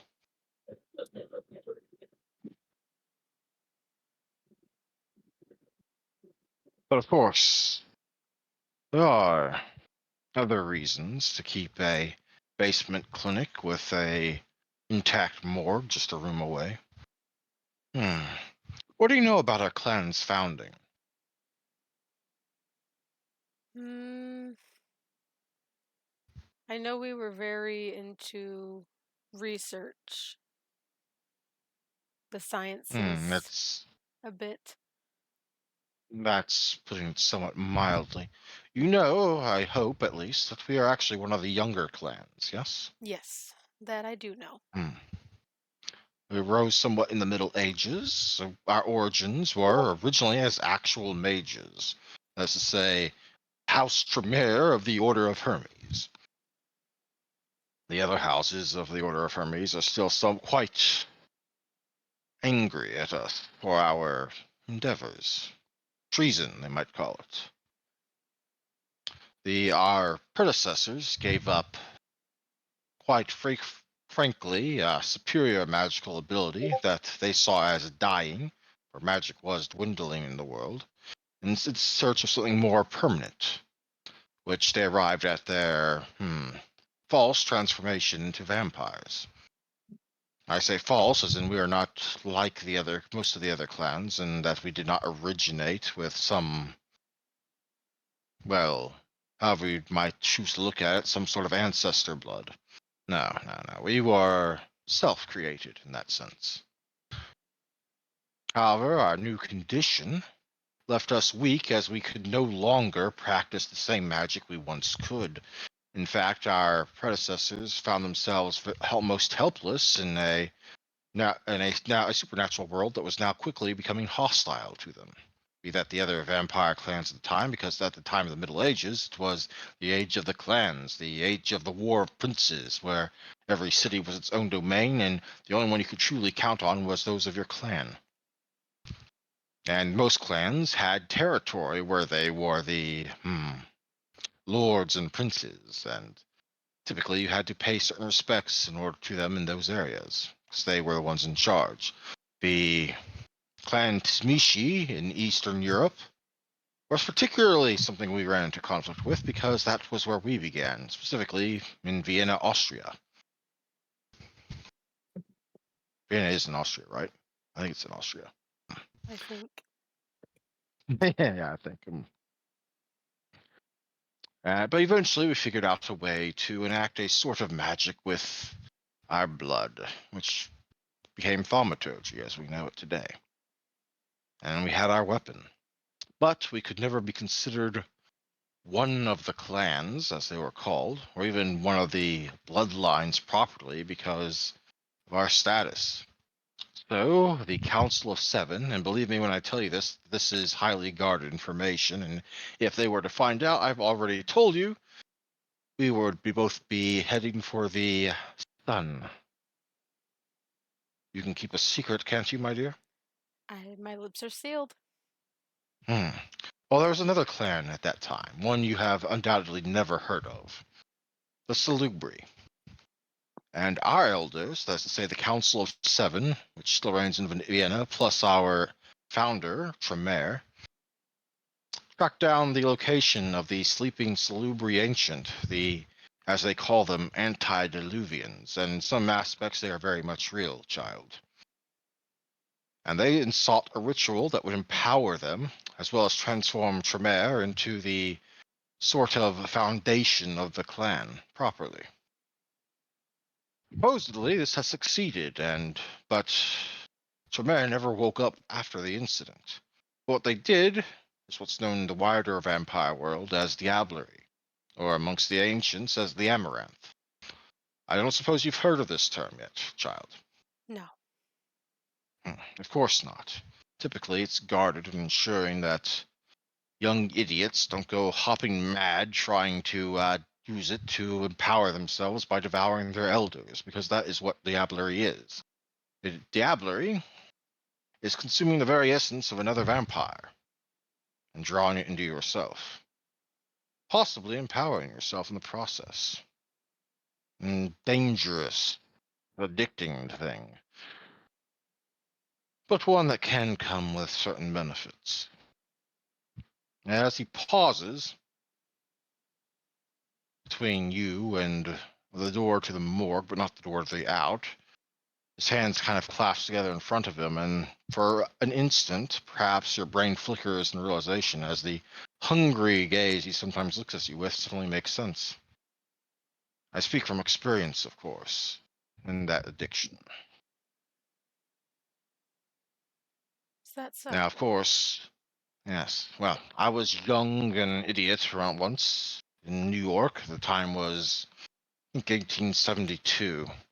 I had made relative friendly acquaintances with a number of others, a coterie much as you are now, and we found ourselves in conflict with the Sabbat, who held the city in a death grip despite going through a civil war for it.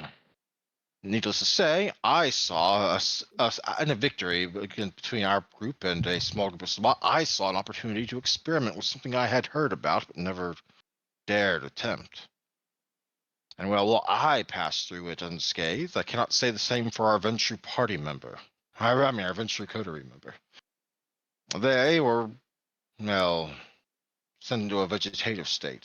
You see, when you perform this dire act, you end up combating the very will of what it is you are feeding upon, because diablerie isn't just taking the vitae drained dry from the veins of another. No, no, no, no. You have to do more than that. You have to devour the very heart's blood, the very.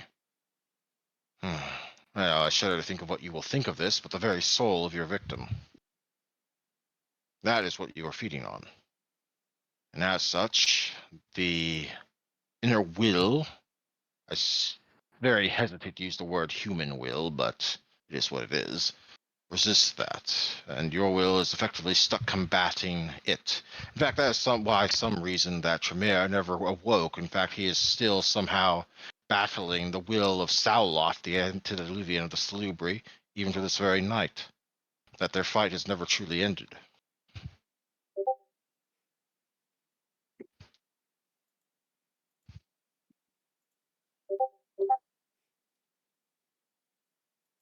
And I'm pausing to look at what people are posting in freaking Discord. Yeah. What is this ridiculous? What the fuck are you doing? What the heck is all of this? You're getting me so off topic, man. Oh god. I was in the groove, and you're. That's ruined now. That's ruined now. Oof.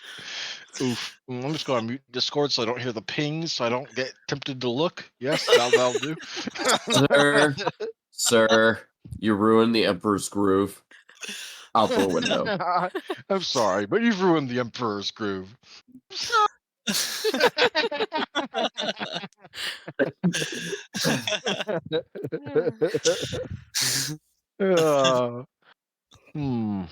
Emperor's Groove. That's one of the last good Disney films. That was a great one. But yes. Where was I? All right. The very essence. Well, soul. unfortunately, as the Ventru are even tonight very important, and the prince was very concerned when they showed up in their current state. So we, as a coterie, were hauled before the prince directly in a private audience, and it didn't take long for him to bring in someone that could see the effects. When you commit diablerie, it tends to show up in your aura to those that with auspex. That can see auras, anyway. Have you reached that level yet, dear child? To see auras. Out That's of level 2 auspex power. Does it say out of character? Let me check. It's been a while since you've used it, if you've ever used it, so yes. Does it say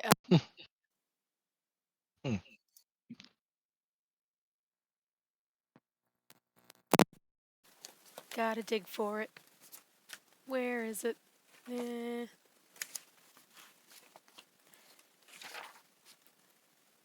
The whole Skibbity universe has to be the most random, beautiful thing that's came out of this next generation.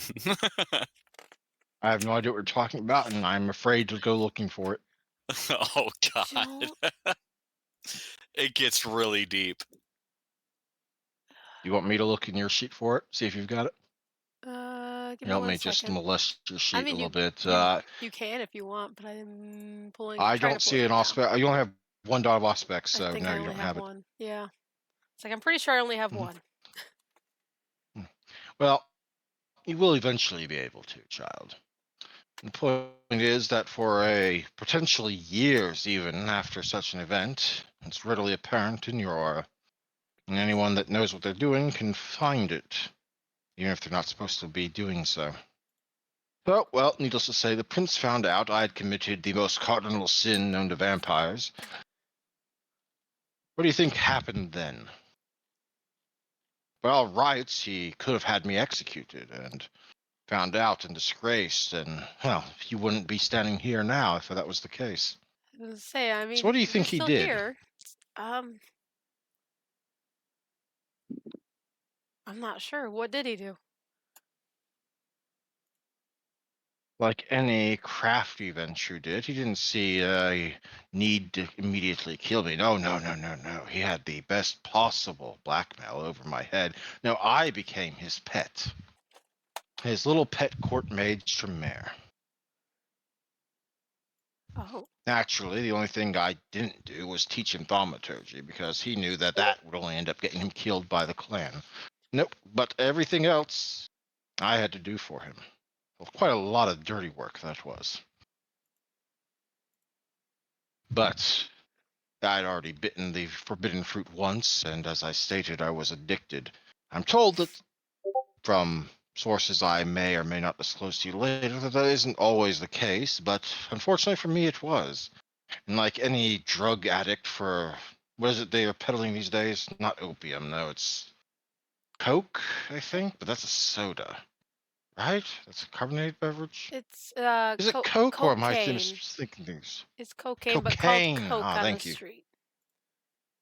Thank you, child. Sorry, my knowledge of most modern day affairs and slang is not entirely up to date, but thankfully I have you for that. Good Coke job, used to child. have cocaine in it, I believe.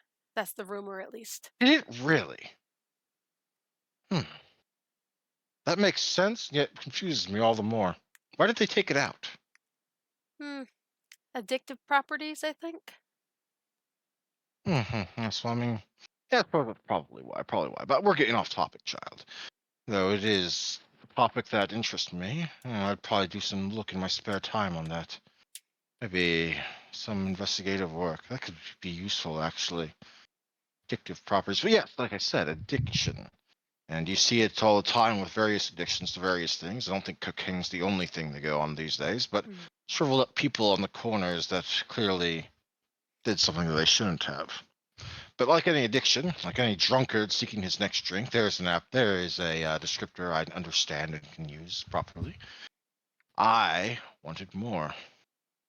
Obviously, I couldn't turn my taste to my fellow Camarilla, and certainly not my fellow members of the clan. No, no, no, no, no. But, like I said, we were at war with the Sabbat, and, well, no one was going to miss a Sabbat grunt. But that began a long, long habit, which is why we are here tonight. Me telling you things that would get both of us done in if they were spread around. You for knowing things you shouldn't, and me for doing things I shouldn't. And his eyes kind of wander to the door that he's standing by, leading to the morgue. I don't think I've ever actually put any living person in there, but it's quite useful for other things. If you catch my, what's the word they use for it these days? Drift? Yes, if you catch my drift. Why would you be catching a drift anyway? That makes no sense. Modern English. So, what's actually in there? As if waiting for your response, and let's be honest, he probably was. He will open the door and gesture for you to enter. Ashley will walk in, and as she does, she's like, this doesn't count as someone living entering, at least. Oh, certainly not. Although I technically meant the drawers, but as even Alice does come down here sometime to take care of things, and she is a ghoul, therefore technically still living. He will walk up to one of the various wall of drawers as there exist in the morgue. I don't know what they're technically called, if they're called something else, but he will open one, and with a firm yank, a covered corpse on a table comes wheeling itself out. Only there's a obvious tent about near the upper torso of said table. Pulling back the blanket carpet thingy,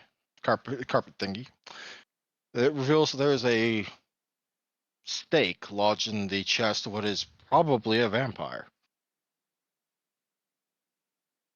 Like so. Like any drunkard, as I said.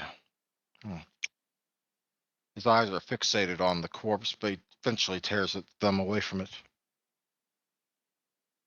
This one, like the others they may or may not have stashed away, is left over from our most recent fight with the Sabbat. But that's for another time. Unless, of course, you wish to try your luck.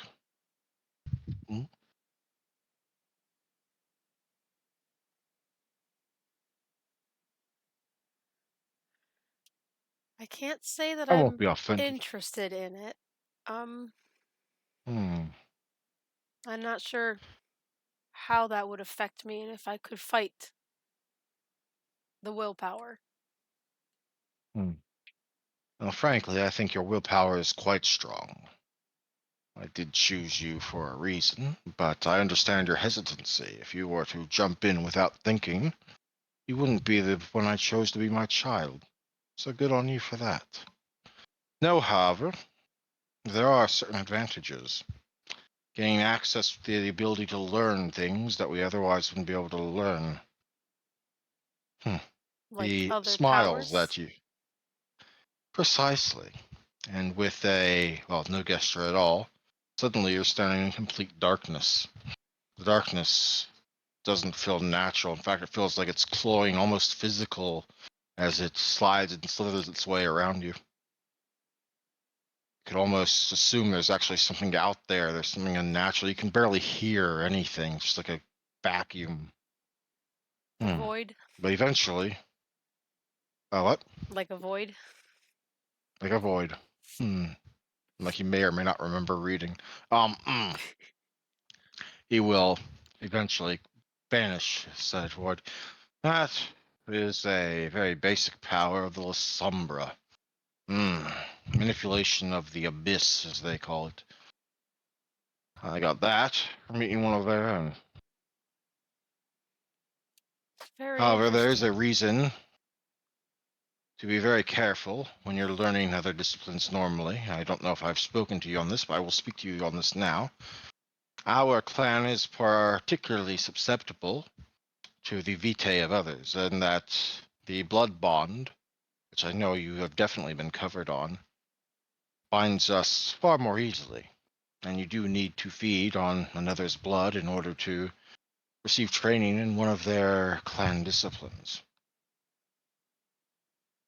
However, there is no such threat with Diablo. It's one of the few, if only, upsides of the entire sorted process.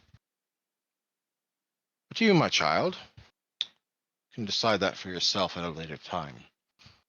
And Dr. Thorne will go ahead and slide the drawer closed. If you ever decide to wander down that rabbit hole, as disdainful as it may seem, considering the actions involved, I am here for you.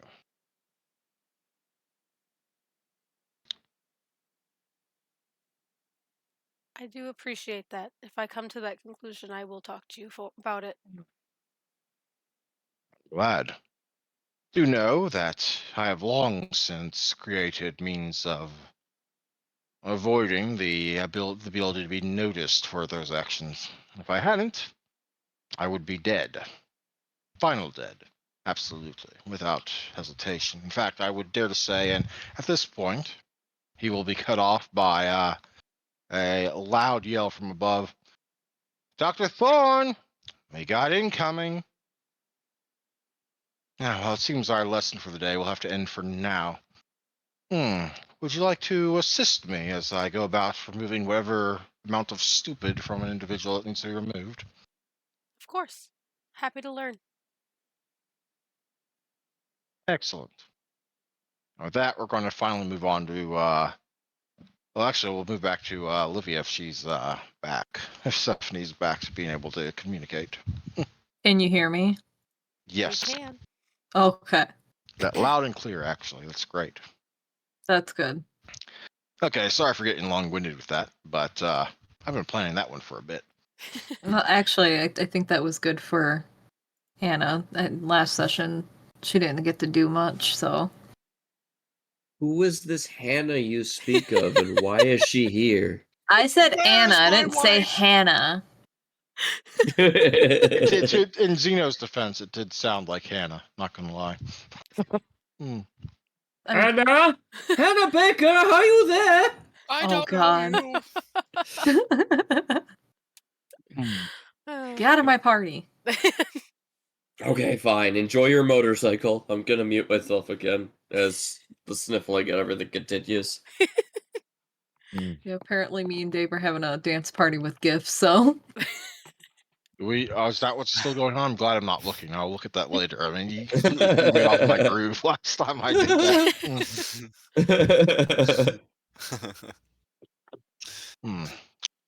But to make things official, yes, that does mean Ashley is thus far the only one of the coterie to understand Diablerie, I do believe.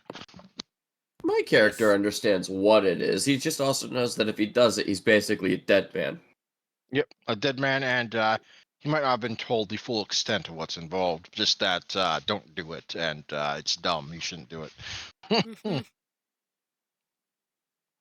I might not understand the soul mechanics, but it's the idea of don't drink from another one of us. That's the most crucial thing to never fucking do. Don't be stupid. Pretty much.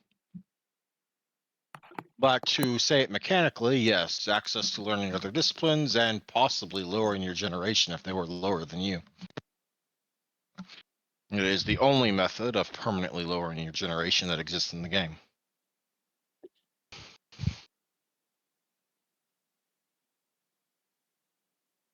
Good to know. Right. And if you fuck up the the opposed willpower check, they could potentially take over your body. Just FYI. Oh. I actually had that happen to one of my characters. oh. Oh shit.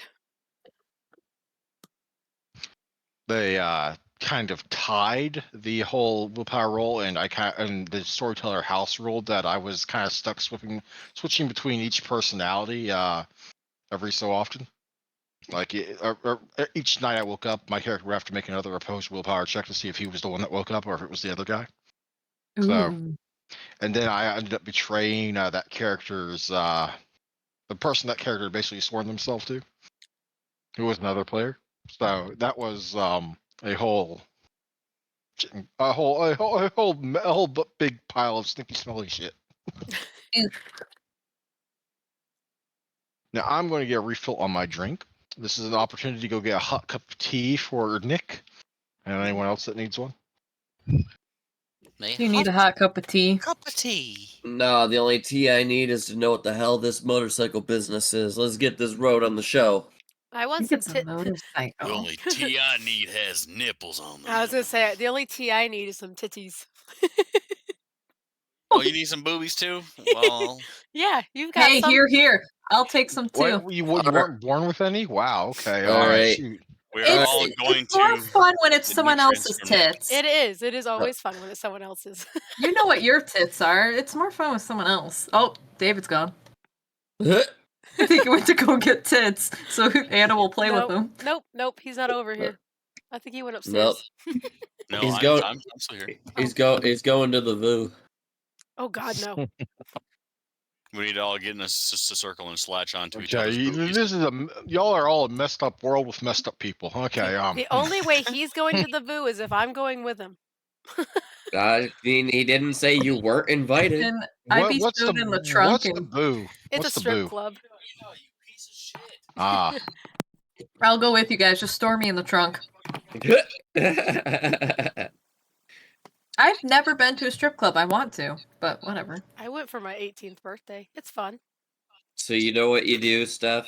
You have Anna set it up as like that's your bachelorette party, and y'all just go to the you strip got a club. bachelorette party coming up now. Oh, that's right. You're getting I'm married. game for it. I'm game for it. I'll be there with you guys. I always thought the strip club party was more of a bachelor party than a bachelorette party, but I suppose if you get like,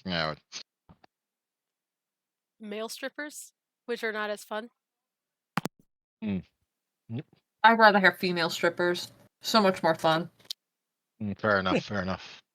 I mean, with as many as you've seen in GTA, I guess. I actually never really cared for the strip clubs in GTA. I just played the game. And parked better than in real life. So Right. Parked better than real life, yes. That's a thing. The only thing I have to What? say about going to a strip club that's a female strip club as a female is they get to do a lot more with you than they can with the men. Mhm. They can pull out your titties. Oh Jesus. Go away. I have your boobs. Go away. All right, take it to another room. We've got Malkavian madness to get to. Indeed. I'll get drunk for this. Got a beer. No, got a you will hand not. Of boobies. And I'm ready to go. The last time you didn't even listen to it. Damn. I was Yeah, I don't embarrassed. have a picture backdrop for the biker place, but we Oh, that's are okay. back. We are back to Jab and Jibs, an apparent motorcycle dealership. I want the Nice. Can you guys hear biggest. me? Yes. Mhm. Okay. Yes, we can, but it's not your time, so shush. Yep. poor Dave. We have Nobody. plenty for you tonight. Don't worry. Nobody puts baby in the corner. I want the bike to be pink and blue. Don't worry. Don't worry. After you pick out your bike, whichever model you might want, and I'm paying for it, by the way. Don't worry about that. Then Jabber's gonna do whatever sort of makeover on it you want. Mm. Who do you think did my bike? And it turned out fantastic. Oh, so I actually did that job. Mhm. The embarrassing ride along. So what do you want? You want one of them? You want a regular motorcycle? You want one of them speedster thingies that people race with for some reason? Oh, you want a chopper? I think they got choppers. Ooh, We absolutely got choppers. I want to go fast. I want to go fast. Speedster. Speedster then. Okay. I'm sure he's got something. Faster. And our character, we can determine the actual model of it in downtime. You know, where you can Okay. actually look up what was available in the 90s, because I don't know that off the top of my head. And I'm pretty sure you don't know that off the top of your head. I did look at some bikes before when I don't know why, but I was looking at bikes before. There you Well, go. congratulations. Now you can find 90s models. Yeah. I posted one. Oh, let's see. Would you I just see. Hesitantly and with great concern, I will open Discord again. Oh, it's in the actual general chat for the whole channel. Oh, whoops. Because all I see is a Oh my old freaking guy. gosh, man. What the freaking heck is going on in this chat? I'm on. Alright. There we I'm go. pretty sure that's not what Alvin's grandsire looks like. I know what I kind of know what his grandsire looks like, and it ain't that. Mhm. Tough luck. I don't know what we're doing. Oh, that's in general chat for Giant Slayer, man. Damn it! I love the Nick Cage one, and then the chick doing the cross eye. Yeah. Those two together are perfect. There. Hmm. So you will probably spend a fair bit looking around, but if that's the one you want, we can work off that. Sure. Oh, hell yeah, let's do it. I'm looking at others too, just in case. No, that's a nice find. I'll just go with it. Oh, wait, you want a Harley? I Show think she wants a fast motorcycle. Yeah, Harleys are not technically fast. They're Oh, then I know what you're probably looking for then. I want to zoom so fast that Lyra can't catch me with her crazy. Yeah, in like the fastest motorcycle made won't be made till like 99 or 2000, where I forget which company they made one, and after that, that was the point where people started putting regulations in place, which put speed caps on motorcycles. So there's actually built-in things to keep them from going above a certain speed limit. Governing chips. There's Yep. one that's an easy to paint style. All right, And just make basically it pink after and blue. that, so is that what you want? Yeah, pink and blue with a crescent moon. That rhymed. Pink, blue, crescent moon. What else you want? Any other designs on here? I mean, you want some fangs? You want some demons? You want some dragons? You want some? Man, if you want some freaking pixies, I can put that on here too. Ooh. Okay. Think of this bike as your new best friend, and you're going to a tattoo parlor, and you get to pick whatever you want to put on her body. I can make it all happen. I want you to make it pink and blue, and then the designs, the accent designs on it. I want a raven. I want a pocket watch. I want a coffee cup, and then a moon. That is a weird fucking series of things, but you know what? You got it. Handlebar streamers. Oh yeah, put handlebar streamers on it too. The fuck? Sure, of course I can do that. Okay, what color you want those in? Hmm. Make them black. Black. Yeah, sure, of course. So let me get that straight. Okay, you want a raven? You want a pocket watch? You want a coffee cup? What kind of coffee cup? Do you want like a mug? Do you want one of them little plastic throwaways? I mean, at this point, I don't know what to expect. Make it a mug. A mug. Okay, you want anything written on that mug, or just a hot splashing cup of coffee? I'm tall and blonde. No. Out of character. I'm not a coffee guy. What's tall and blonde? Wait, what? It's a You well, said tall and blonde. I was like, I'm not a coffee guy. What's tall and blonde? blonde is like a roast The of person coffee. it represents. Say that, and it can be actually a roast of coffee because it's blonde roast coffee. That is true. And tall I would just be a found size. your bike and posted it. That's not the bike, but good That would luck be so there. sweet, though. That's the bike. That's not the bike. Man, Tron came early. That's the bike, and that's with Ashley on it. No. No. Look at her; she's already Shutting you riding down. it. Why is it Shutting you Ashley? down. I don't know, because Olivia doesn't want it. She was like, "Eh," and gave it to Ashley. Oh.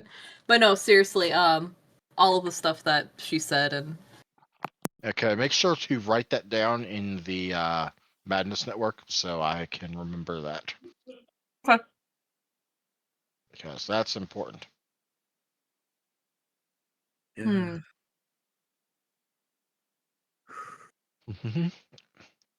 So, Jabber, how long is that going to take?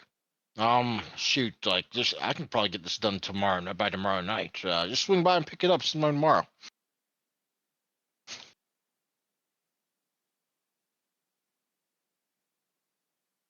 You can swing by and pick it up tomorrow, right? Yes, I can. I should be able to. Excellent. Well, you'll have your new ride for you by then. I'll even get all the paperwork filled out so it actually looks like it belongs to someone still alive. I appreciate you, Jabber, right? Yep, Jabber. That's my name. Okay. Don't wear it out. Well, maybe I want to wear it out. Well, I mean, if it's you, I suppose you can wear it out any time, sweetheart. Olivia's gonna go over to Lyra and give her a big hug and a thank you for the gift because it was unexpected and it's very sweet of her. Well, I had to do something after someone played a wonderful fucking prank. Good job, you. Yeah. And since you seemed to take my bike instead of my car, I assumed you wanted a bike instead of a car. Yeah, I kind of like the bike. I never thought I would, but you know what? It grew on me. So I appreciate this very much, Lyra. Thank you so much. You're welcome, dear. Anytime. Now, actually, what do you have anywhere you need to be now? Maybe? I don't know. Maybe I should go check with Alvin to see if he needs anything. Well, okay, I'll give you a ride. All right. Sounds fair. And with that, we finally cut to someone that's probably been waiting for too damn long, and I apologize. But we will cut back to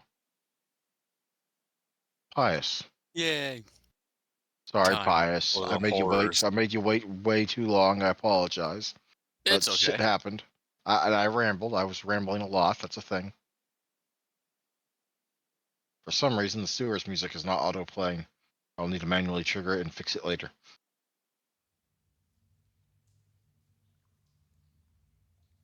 There he goes. Mm-hmm. But eventually, your anxiety-driven fiddling comes to an end, as by all the clocks that you have that are actually working, It's time for you to be heading somewhere. Yep, he would fling his pocket watch by the chain around his finger, put it in his pocket, and head out his bedroom. Hmm. You arrive outside Lynette's cozy hole and find your way through the initial walkway, where those creepy, pale stairs seem to be reflecting just a hint of light from either side. Never quite clearly enough for you to see anything they're attached to, but you know what they are. Eventually, you find your way into Lyra's study, where Lyra herself is waiting for you. I mean, not Lyra, sorry, Lynette. I just got done saying, I just got done playing Lyra, so I was all, my thoughts are all messed up. But It's yes, all good. Lynette.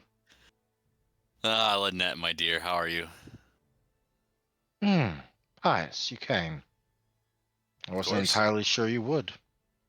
It took a lot of guts, but hey, I don't have them, so I'm here. Do you not? Did someone take them out? I mean, Well, I'm normally when sure you're they're very dying sick, in here. something. Oh, oh, that was a. What's the term for that? Some sort of wit, perhaps. Yes, you were trying to be witty. My apologies for Yeah, not a getting it. joke. I'm sure it was wonderful, but I haven't really given much thought to that in a long, long time. But tonight, at least for the next couple of hours, you have, I do believe, agreed to be my assistant in carrying out a few errands. Yes, I said it would be a date. Date. It is a date. In fact, I do believe it is, in fact, it's scrolling up. Friday the 15th of September, 1995. Yes, that is a date. Mm-hmm. Well, come along. We have places to be, and I do believe my truck is still available. You recall for a moment to the faded moving truck she first came here in. Packed as it was, full of knickknacks, books, implements, corpses, perhaps some unliving corpses. There was a lot you carried down that night. Yeah, wasn't it Jax that was carrying the stuff down too? Yep, you, Jax, whole family chipped in some way or fashion. And I nicknamed him Beefcake. Indeed.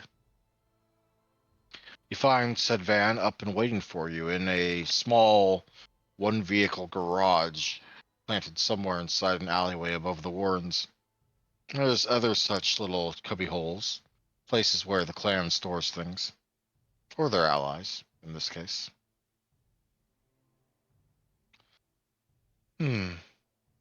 How are you at driving? Oh, not the best. Well, it's probably better than me, as I I mean, never I had know the reason to gas learn. from the brake, and the steering And wheel goes left and right. the last time I bothered learning these things, it was for a horse-drawn wagon. Oh, that'd be fun. We can still do that. You know, you know absolutely for a fact that she turned up. There was a mortal driving, presumably under the effects of her dominating stare, who Oh was yeah. quickly killed and is no longer with you. Well, you're better than me, so go ahead. I believe I have some directions here from a map I was given. You can follow them, Miss. Okay. Pius would Excellent. walk to the front of the car and get in. Moving truck, but yes. Oh yeah, the truck. Or one of those U-Hauls, you know. Not the really big U-Hauls, but like the medium-sized ones. You know what I'm talking about? Yeah, Mm. like yeah. We got one at the warehouse. Mm-hmm. Now, the graveyard, the place we're going to first is a graveyard. I need materials for both experiments and additional guardians. We don't have quite enough yet. There we go, digging up some bones, huh? They're not really bones just yet. Most of the ones we're going for are still somewhat recent, in the last 3 3 or 4 months, but not earlier than a month. And if they're only a month old, they're more likely to be checked on. Gotcha. And if someone comes to a grave that shouldn't have freshly turned dirt and sees freshly turned dirt, they are for some reason anxious. And like with the motorcycle warehouse, I do not have a backdrop for this. Sad face. I wanted 3 backdrops for this session. I didn't get any of them. Rather than say I wanted 4 and I only got 3 of them. AI art. Yes. Yeah, I'm looking to getting a subscription for that, but not yet.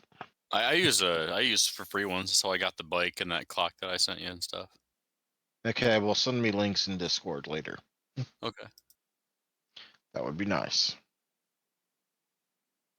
In the meanwhile, I do believe I have some shovels in the back. Shall we? Sure. Probably so we walk towards the back and fetch the shovels. There are several tools here, shovels among them, and also some tarps and what are obviously multi-use body bags. And by that I mean she's used them multiple times. Oh yeah. And the insides are somewhat slimy or grimy, but ultimately they get the job done. Now, according to the obituaries I had dear Donovan look into for me, I have several names we're here to find. 4 of them, to be precise. It shouldn't take too long. And if it takes more than an hour, we're doing something wrong.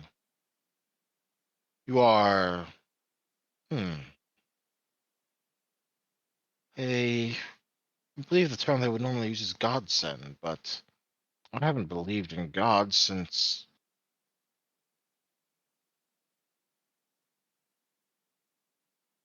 I want to say it was 1402, but the years back then were hard to think on. 1402. That must have been something else. Something else. That works, I suppose. Let's just say I wouldn't be able to imagine that with the times I live in now, with cars and all that. Yes, lots of noise. We're lazy nowadays. Yeah, or just busy in other ways. In any case, I would like you to help me find these 4. I will search that section, and you can search this section. Yes? Okay. And for that, I'd like a perception and alertness roll, if you don't mind. Difficulty 6. Perception and You'll find them regardless, but this will determine how long it takes you to go about it. difficulty 6, you said? Yep. Looch. 1 success. You find 2 of them in about half an hour of searching. One of them fairly quickly, the other one took a while. Oh, come on, Pies. Lynette? Learn to read. Pius learned to read. Pius doesn't know how to read. That's an illiterate flaw we should probably talk about. Lynette, upon your re-meeting, has found the other 2, but that's still a fair bit of digging to do. That rhymed. I didn't mean for that to rhyme, but it rhymed. Oh well.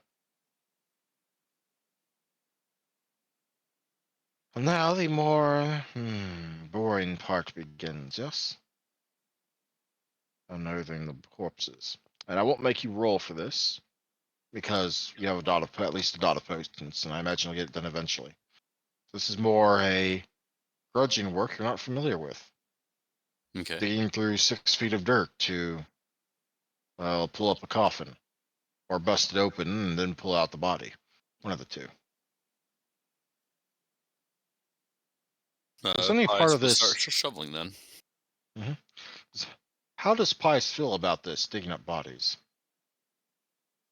It's not too far-fetched from his lifestyle when he was a human. He's never grave robbed, but he has taken jewelry off of like dead bodies.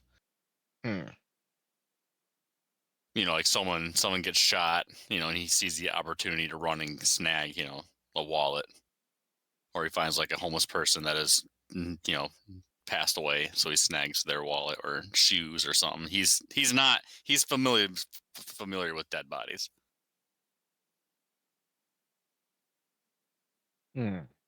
Well, Now, taking life, he's never had to do that. well, we will get to that bit in a bit. But one by one, you spend the next hour or so. It's probably about 8:30, give or take,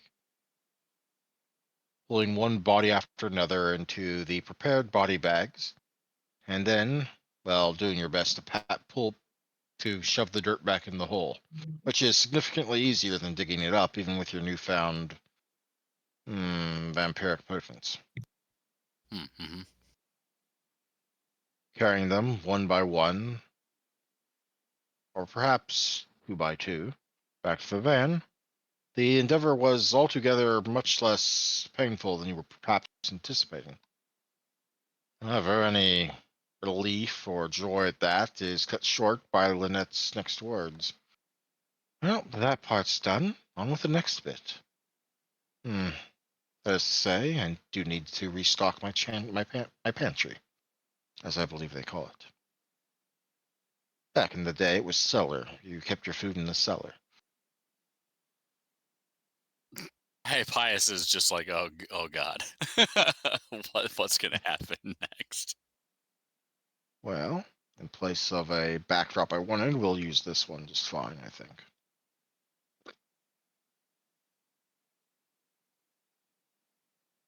Oop, where is it? Where is it? Oh, this will do fine. This will do fine. Ah, yes, the embracement scene. Which, for most of you, yes. I need to get around to editing that one bit off, but for right now, it's fine. You pull up in a somewhat urban but largely residential at the same part neighborhood. On the back, most of these buildings lead to homes or apartments of one kind or another. Unfortunately, old bodies and graves don't suffice for the feeding. If too long, they, well, don't cause issues so much as don't really satisfy the necessity that is feeding, not the blood or the flesh. For that, we need fresh things, and this, she will look over at you across. Unlike perhaps with others, she doesn't use the fan to hide her sharp, shark-like maw. It is perhaps the part that's going to be hardest for you, because we need live specimens, or things that were very recently alive. Hmm. Fortunately, I've picked an somewhat easy house tonight, if going by the records that Donovan gave me was anything to go by. One young couple. Just one man, one woman, no kids. Easy enough. Very least, there won't be any screaming children in the morning. Come along, and bring the clean bags. So grab the clean bags and stay silent and follow behind her. You walk up the metal stairs to the nearest lip for one of the apartments. She seems to know where she's going, even if you don't, but the odd bit will begin shortly after, when Lynette will pull something out of her garments. It appears to be a hand, albeit a mummified hand. What is that for? For making things easy. And with that, she will begin coating each of the fingertips of the hand with something. The smell of it reminds you a bit of lard or perhaps something fatty. Just some type of ritual or something? Precisely. The creation of it was a ritual, and the use of it is another use of the ritual. This is called a hand of glory. And to create one, I take the severed hand of a condemned murderer. I wrap it in a burial shroud.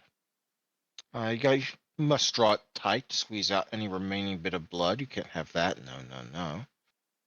And then you preserve it in an earthenware jar with salt, saltpeter, and long peppers. Then you have to wait a week, then another week. Then you finally remove it and dry it in an oven with vervain and fern.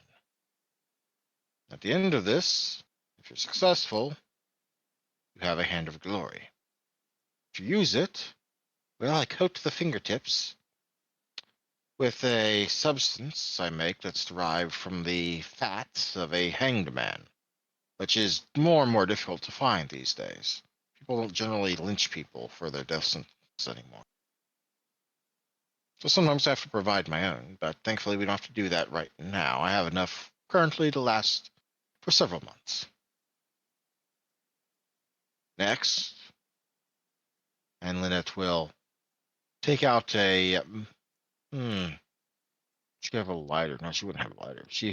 We'll take out a match from a matchbook that she apparently keeps in her pocket. And we'll light the match, put away the matchbook, and slowly light each of the fingers. You had to hold the hand for a moment during that time, which may or may not have made you feel uncomfortable. Meh. Then, as she proceeds towards the door with her lit hand, she will recite, "Let all those who are asleep be asleep. Let all those who are awake be awake." And seemingly without any further commotion, she'll proceed to the door and move to bash it open with a strength that doesn't seem quite like it belongs in her frame. The broken, busted doorknob will smash its way inward. Come along. They're asleep now. All the flames on the finger have gone out. If one of the fingers were still lit, someone would still be awake. And generally speaking, this thing puts to sleep all mortals that it affects. That's to say, all those in the building.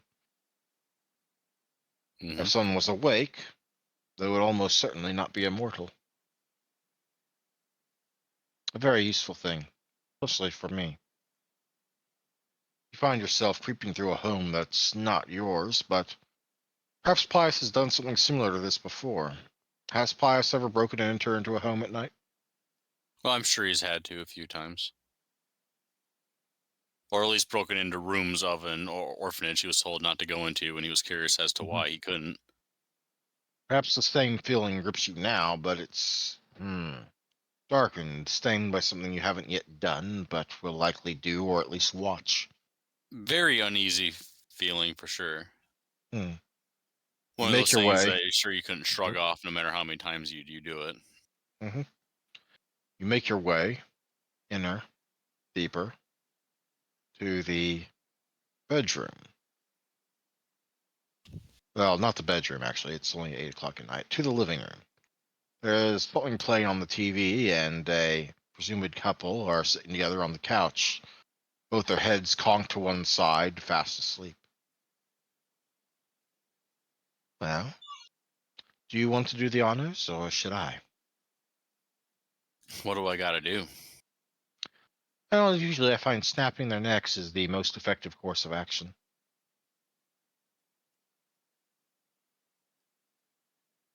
You talking just arm around the neck and break, or do you hit him in the neck? Usually the first one, but the second one can work as well if you're strong enough.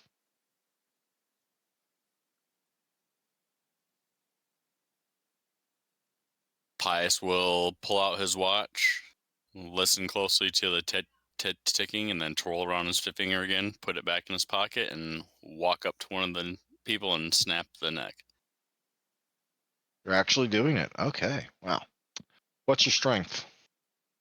Oh, geez. Not great, I know. I think it's like 2. But how 1 much potence do you have? At least one, right? potence. Yep. That's the discipline. The one that gives you vampiric super strength. Let's see. The You have discipline. at least one.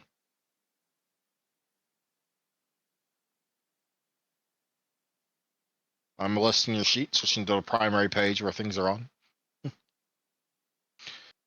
You have 1 dot of potence. Yes, you can spend a blood for 1 automatic success, which will make it so I don't have you roll. So Where I do you recommend see spending that a at? blood. Potence. Okay, are you in your sheet? I'm worse as abilities and advantages. Okay, you down in advantages. You see potence, so run the discipline column, left-hand side. Oh yeah. Animalism, Okay. potence, obfuscate. Yep. Okay, I see it now. Yep. Potence being the vampiric super strength, that will allow you to spend 1 blood and just automatically do it without a roll. Otherwise, with only 1 strength, you're going to need a roll. I will use a potence then. I'll use a blood. The sound is. Well, have you ever broken someone's bone before as Pius? Has Pius ever done that? No, I don't think he would have had to do that. He would probably talk his way out of things rather than Yep. brawl. The sound is oddly sickening, perhaps to your ears. And I'm going to need you to make me a humanity degeneration check. This will, of course, involve your conscience. So, dice page like that. Boop. And let me tell you what difficulty to make in a moment. I need to double check what level. What level of humanity are you at? Primary. Let's see, humanity. 1, 2, 3, 4, 5, 6. So 6. You're on humanity 6.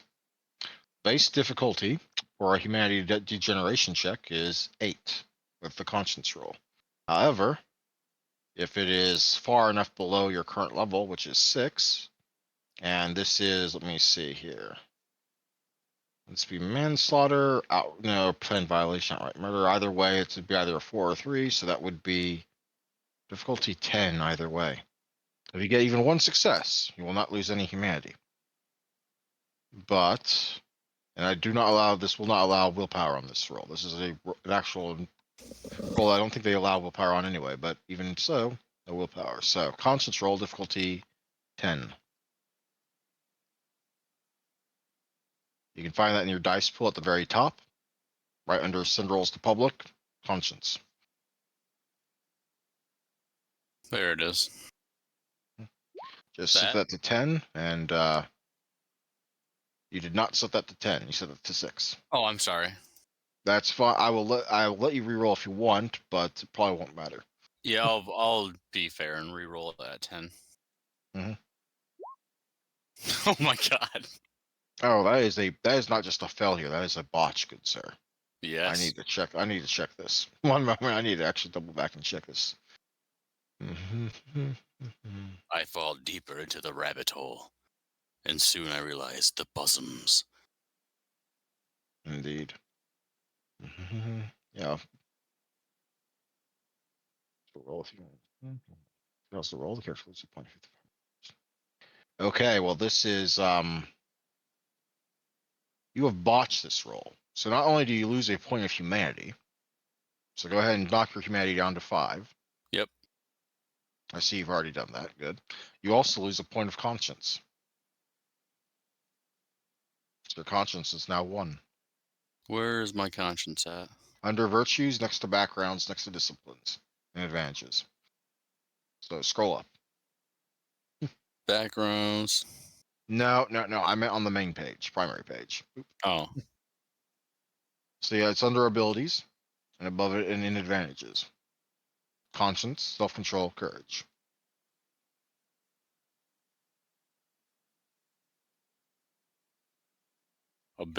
I am not seeing it. Okay, where are you on the? You're on the primary page because I'm looking Abilities. at the sheet. So down below abilities is advantages, right? Okay. Yep. And There there's we go. disciplines, Conscience backgrounds, and 1. virtues. Yep. Conscience is now 1. There we go. Optionally, I may decide to give you a derangement, but I will not do that this time. If you were to botch it again and, well, lose that conscience, or you would otherwise lose that conscience 1, I might, but for right now, no. You are filled with a very actually no. Conscience checks are designed to determine whether or not your character feels proper guilt. So in this case, you don't really feel guilt, and therefore your handle on humanity slips. For some reason, this was easy. In the meantime, while you are doing that, Lynette, there's another sickening snap as Lynette snaps the neck of the woman next to the man whose head you just snapped. Pius would flinch to that sound. You flinch, but I won't make you make another degeneration check just yet. Oh, that was easy enough. I'm surprised. I thought you would have me do it. Well done. I She got to seems oddly experience it approving. first. She Experience seems is more very than money approving of you. sometimes. So it is. Now, come on, let's get these back out to the van, and then we can return to the Warrens. Do you have anywhere you need to be tonight? I mean, I'd go back to the bagel, but I don't know. I kind of promised you that I'd do things with you today, so I'm just gonna go back to the Warrens and chat with people around the place. Well, as you will. Let's get back to the. Actually, one more. Oh, I'm on your main page. Do you have? Yes, you have one dive drive. If you had no dots to drive, I would have had to make you roll. But you have a dive drive, and you're not doing anything crazy. Just carting around some dead bodies. So no need to worry about that. What do you feel you've learned today, then? Lynette will ask casually once you are back in the safety of the vehicle, leaving the place looking like it was a break-in gone wrong, or perhaps a kidnapping. But you see enough of those on the news every day, so it won't probably matter. Yeah. No, Pius isn't worried about that. He knows that seeing these vampires now that they have it handled, or else they would have been discovered. I just got to learn how to behave and act like them. Right now, at least. I mean, it's not like it's going to be in a Oh no, couple of decades. Pius has an end goal, and he had one since the very first conversation with the sire. Mm-hmm. He's just not ready by any means. Mm-hmm. Would you like to continue your lessons then tonight? I would.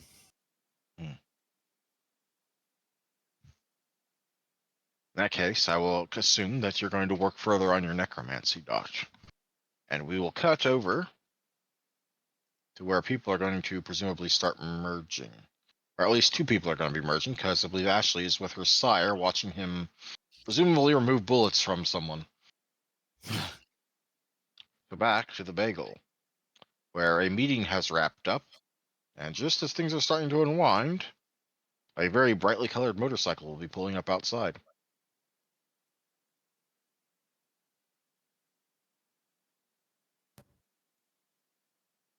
How does Alvin feel after the completion of said meeting? Fine, I guess.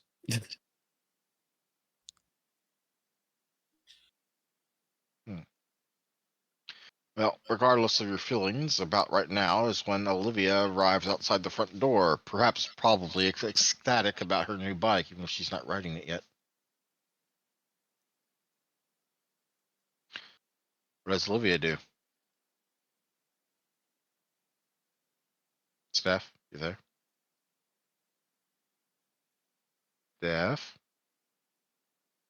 No. Dying inside. I'm dying inside. I'm just gonna go over here, sit in the corner, and die inside. She's either muted, not there, or more than likely the internet's fucking with them again.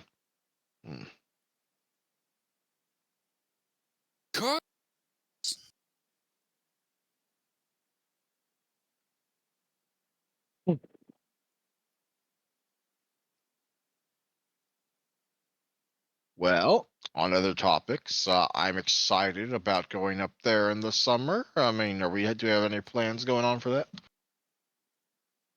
I'm excited for that too. I can't wait to see it. Yep.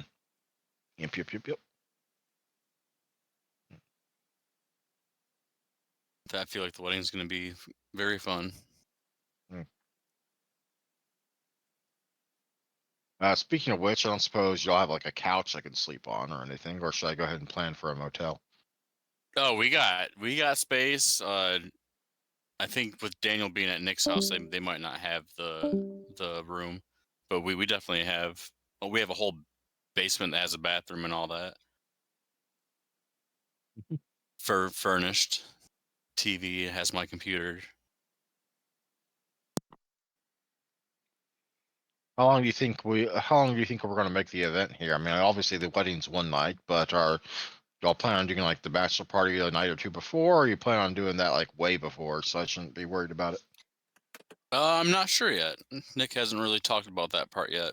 We were kind of narrowing down the guest invites and all that. Well, sorry, our internet is being very stupid, so I'm on my phone for a minute. It's okay. Should we call it a little early then? That's up to you guys. All right. I don't want to make y'all too worried about missing too much, so we can go ahead and call it now. Mhm. It's only a few minutes early anyway. Okay.